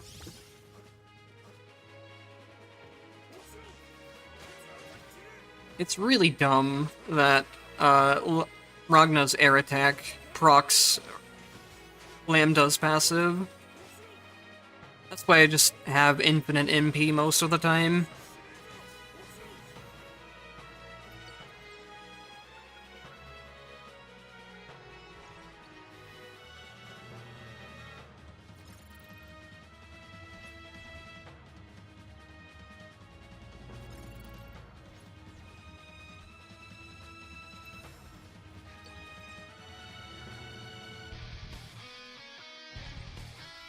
I never really had too much of a problem with Ragna's HP drain until they forced the entropy settings onto hard mode, and then I started noticing that I get one-shot a lot more just because of it.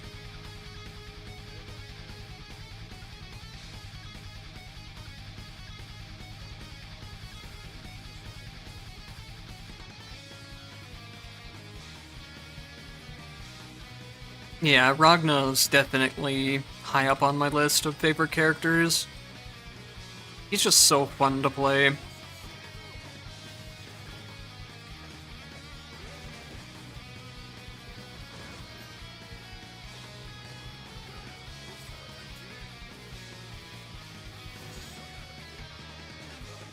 Oh, I'm gonna have to remember I don't have Jin Legacy. I'm really not used to playing without it.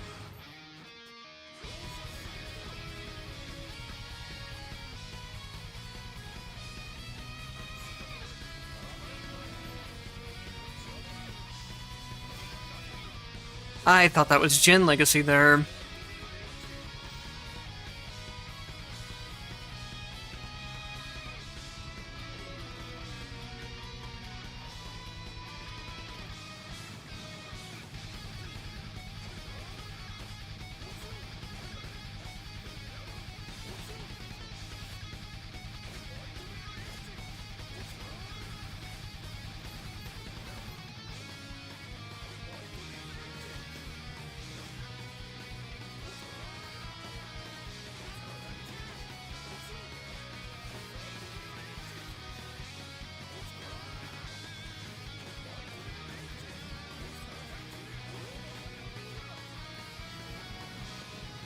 Ah, this is really bad.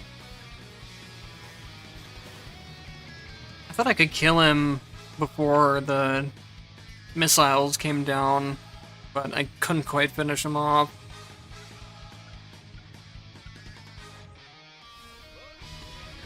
Yeah, I always have Gen Legacy on, so it's really hard to play without it.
Man, I'm not getting lucky with Umbra selections. I'm sure I put Umbra right on.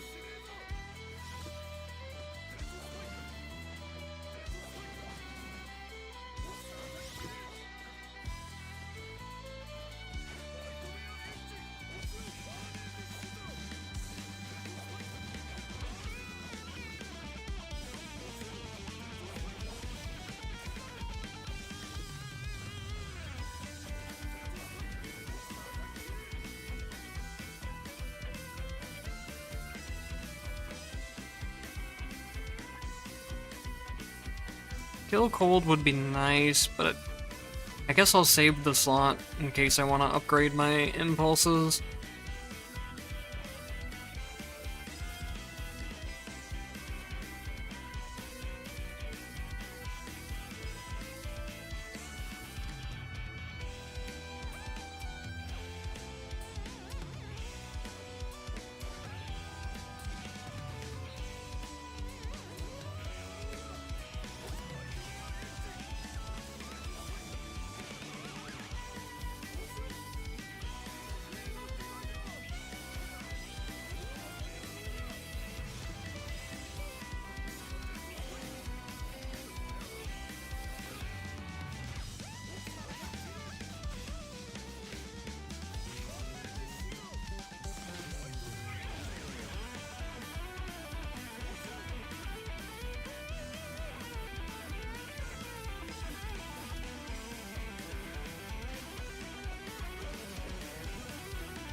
Yeah, this room takes forever.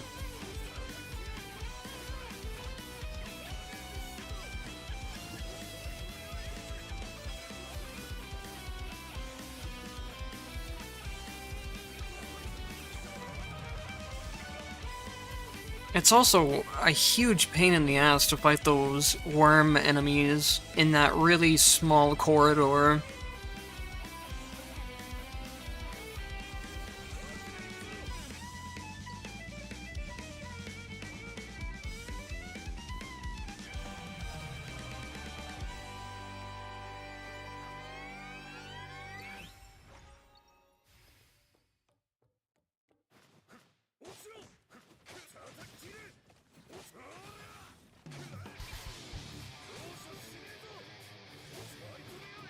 One thing I've noticed about the tentacles is that even if they're not doing good damage, they're really good at interrupting enemy attack patterns.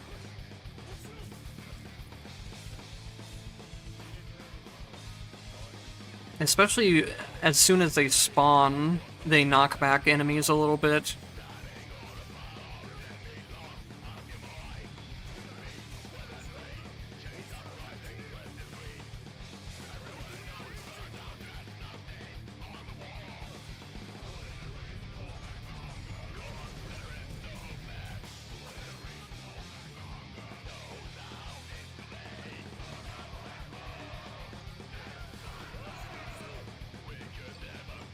How did that not give me a full heal? I hit so many enemies with it.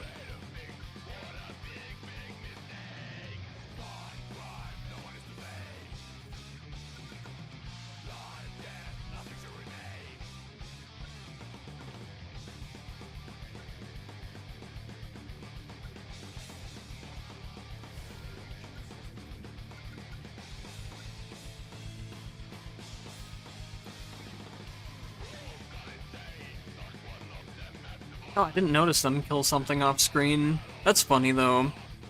I did notice that happening in Omega Sector, where they were spawning off screen.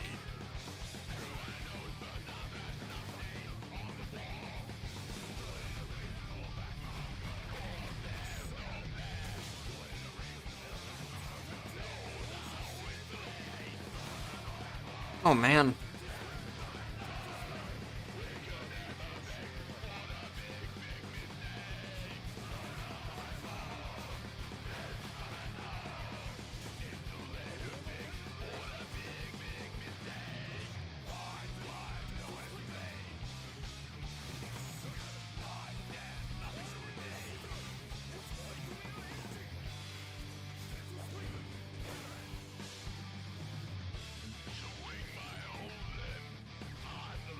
The other thing I rely way too much on is triple dash. And when I don't have triple dash and Jin Legacy, it starts to become really obvious how bad I am at fighting bosses.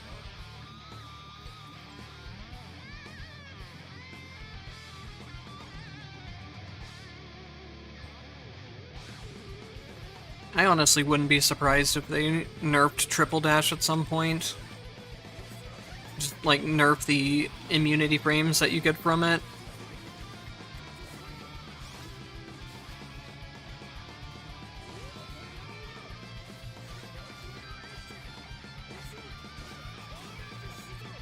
The amount of boss attacks you can just ignore by dashing 3 times is pretty crazy.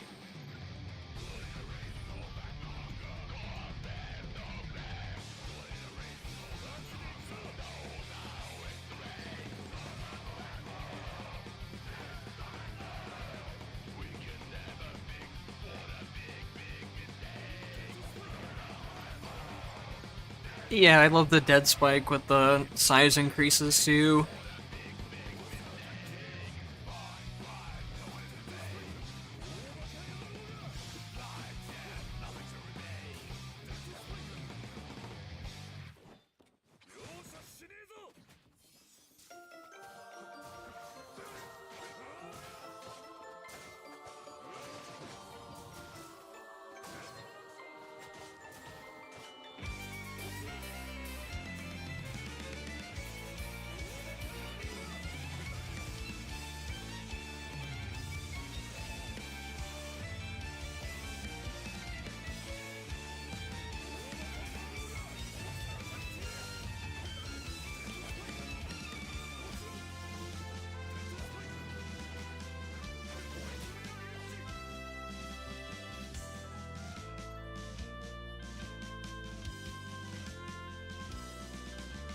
Yeah, it should be able to proc frost.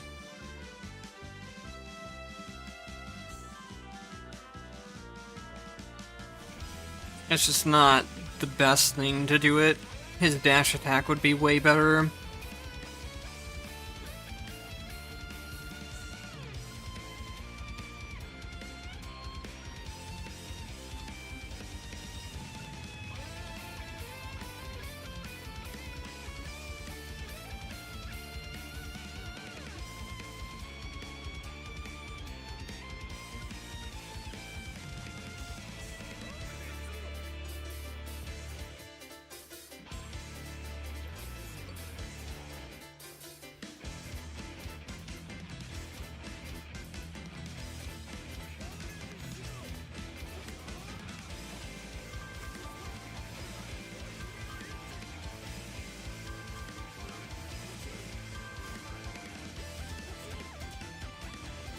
Did the healing of dead spikes get nerfed at some point? Because it feels like the healing of dead spikes is just comically awful now. I even have the upgrade where I heal more at low HP, and it's healing like 1 per tick.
I'm wondering if it's something that they nerfed at some point and just way overtuned the nerf.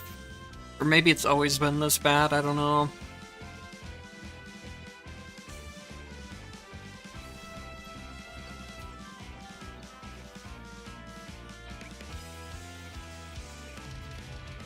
Okay, the impulses do definitely work with the automatic spawning. But it seems like there's a cooldown to where only one tentacle can have black hole at the same time.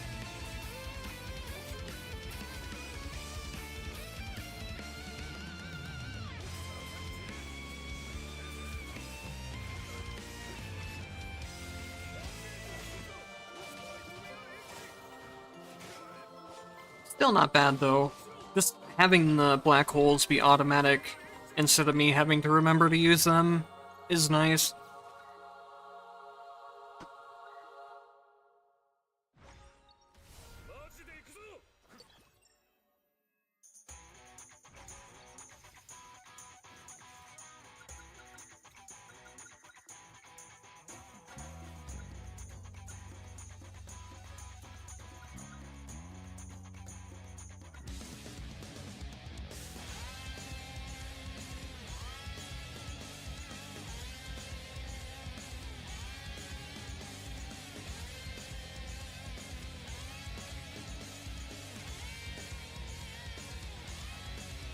I'm not sure.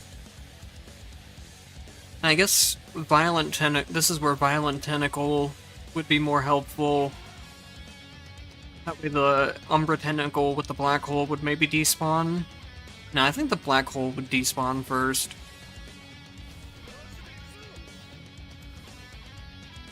I wonder what the text of this says. It just says the black hole appears with Umbra Tentacle.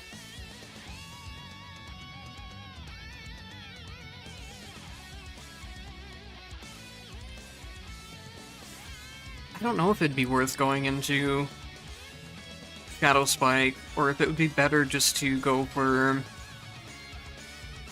upgrades to Impulse. I think it would probably be way better getting Impulse upgrades, because that would let the Impulses chain to different enemies.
Do I need any more Umbra? I think I need, yeah, I need one more tentacle.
No, summoning black holes doesn't put it on cooldown. It's just seems like it's limited to only one tentacle can have a black hole at the same time.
Oh my god, look at all the projectiles!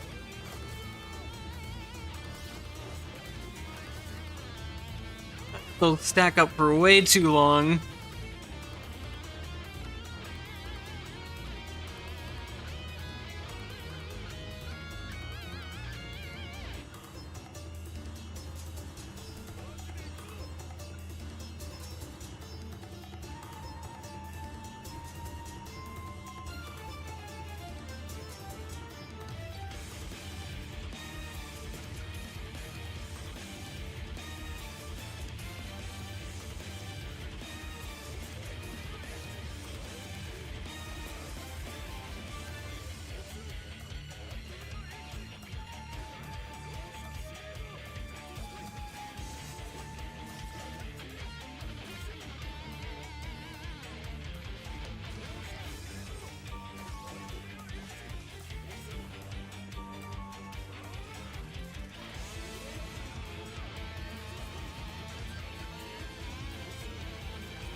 I don't have Jin's legacy. I can't just dash into things to proc it.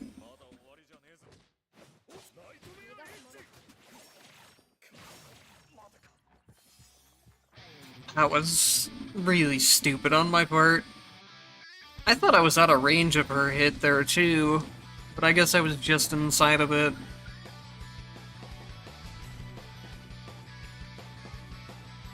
I don't know how I would get collapsing tentacle with all of the other impulse upgrades I need at the same time.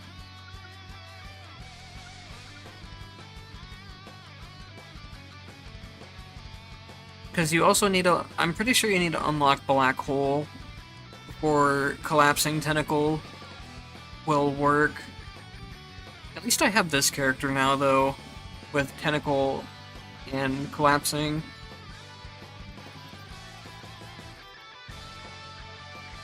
I'm gonna go pretty soon, but I want to try that with the Bladestorm real quick. The Bladestorm tentacles, or Bladestorm Black Hole, see if it works together.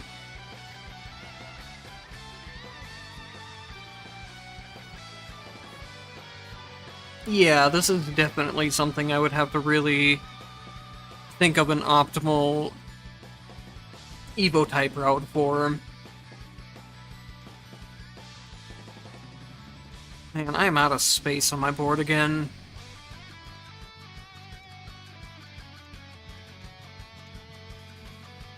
Oh, I'm dumb. I picked Hibiki, but I need him.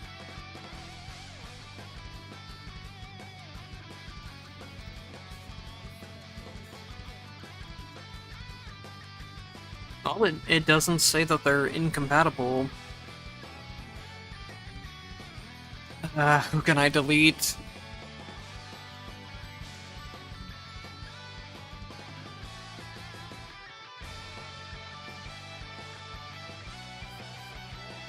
I don't think I need poison. So I could run Collapsing Tentacle with the Black Hole Impulse. That would let me start with a lot of what I needed. Would also be good. I want to test out this, though, and see how it works together. I guess I could run Fire with this build, too, and then go for the Flaming Bladestorms. It does work! Between the Tentacle dealing damage, and the Black Hole dealing damage, and the Bladestorm dealing damage, it's actually killing things. I don't think it will really scale well into later areas, though. And the real problem is the huge cooldown on the tentacles being able to actually have black holes.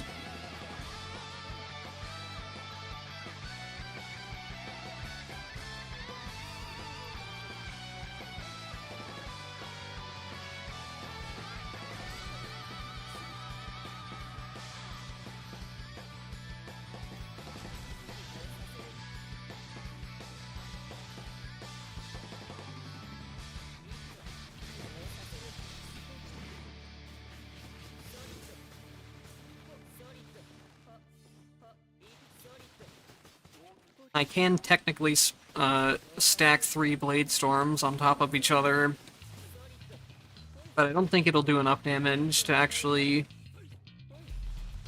be able to DPS a boss.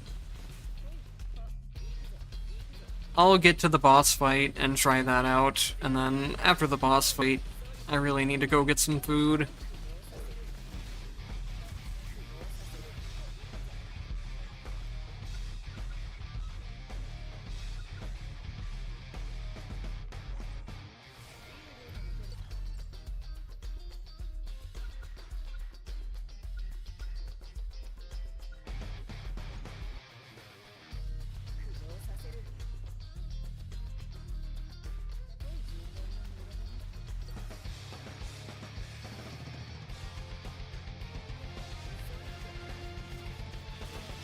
It's honestly performing way better than I had expected it to.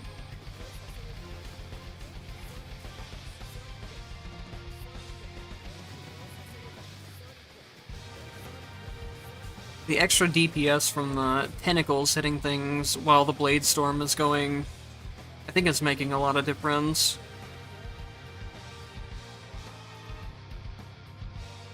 Yeah, that's true. It's pretty low commitment. It'll be easy to run like Frost or something on top of it.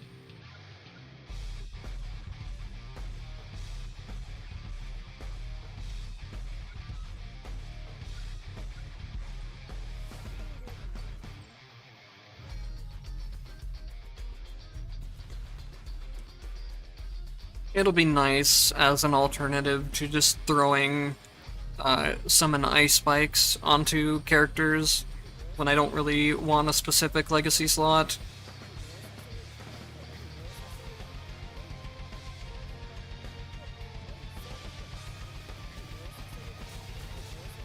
Having the automatic black holes just is really nice in itself, and the damage is surprisingly not bad.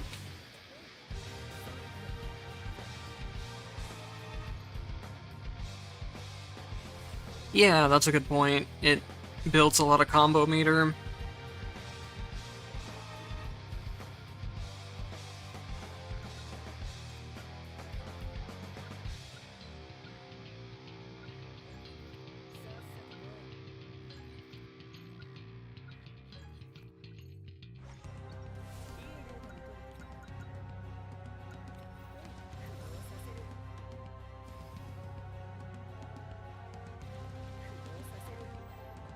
Alright, let's see what kind of DPS 3 of them stacked together will deal.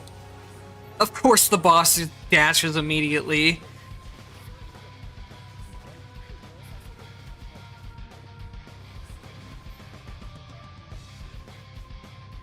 He does not want to stay in it.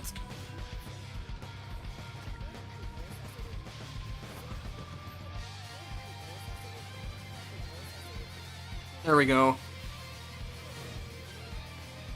It's not great.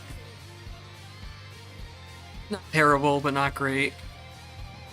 At least it'll be something I can use for normal rooms, and then just throw on like Frost or Lightning to pair with it for boss fights. Ah, that's not bad DPS right there, but I think a lot of that DPS was coming from my air attacks. The air attack with Kokonoe, once you get the splash upgrade, does a lot of damage.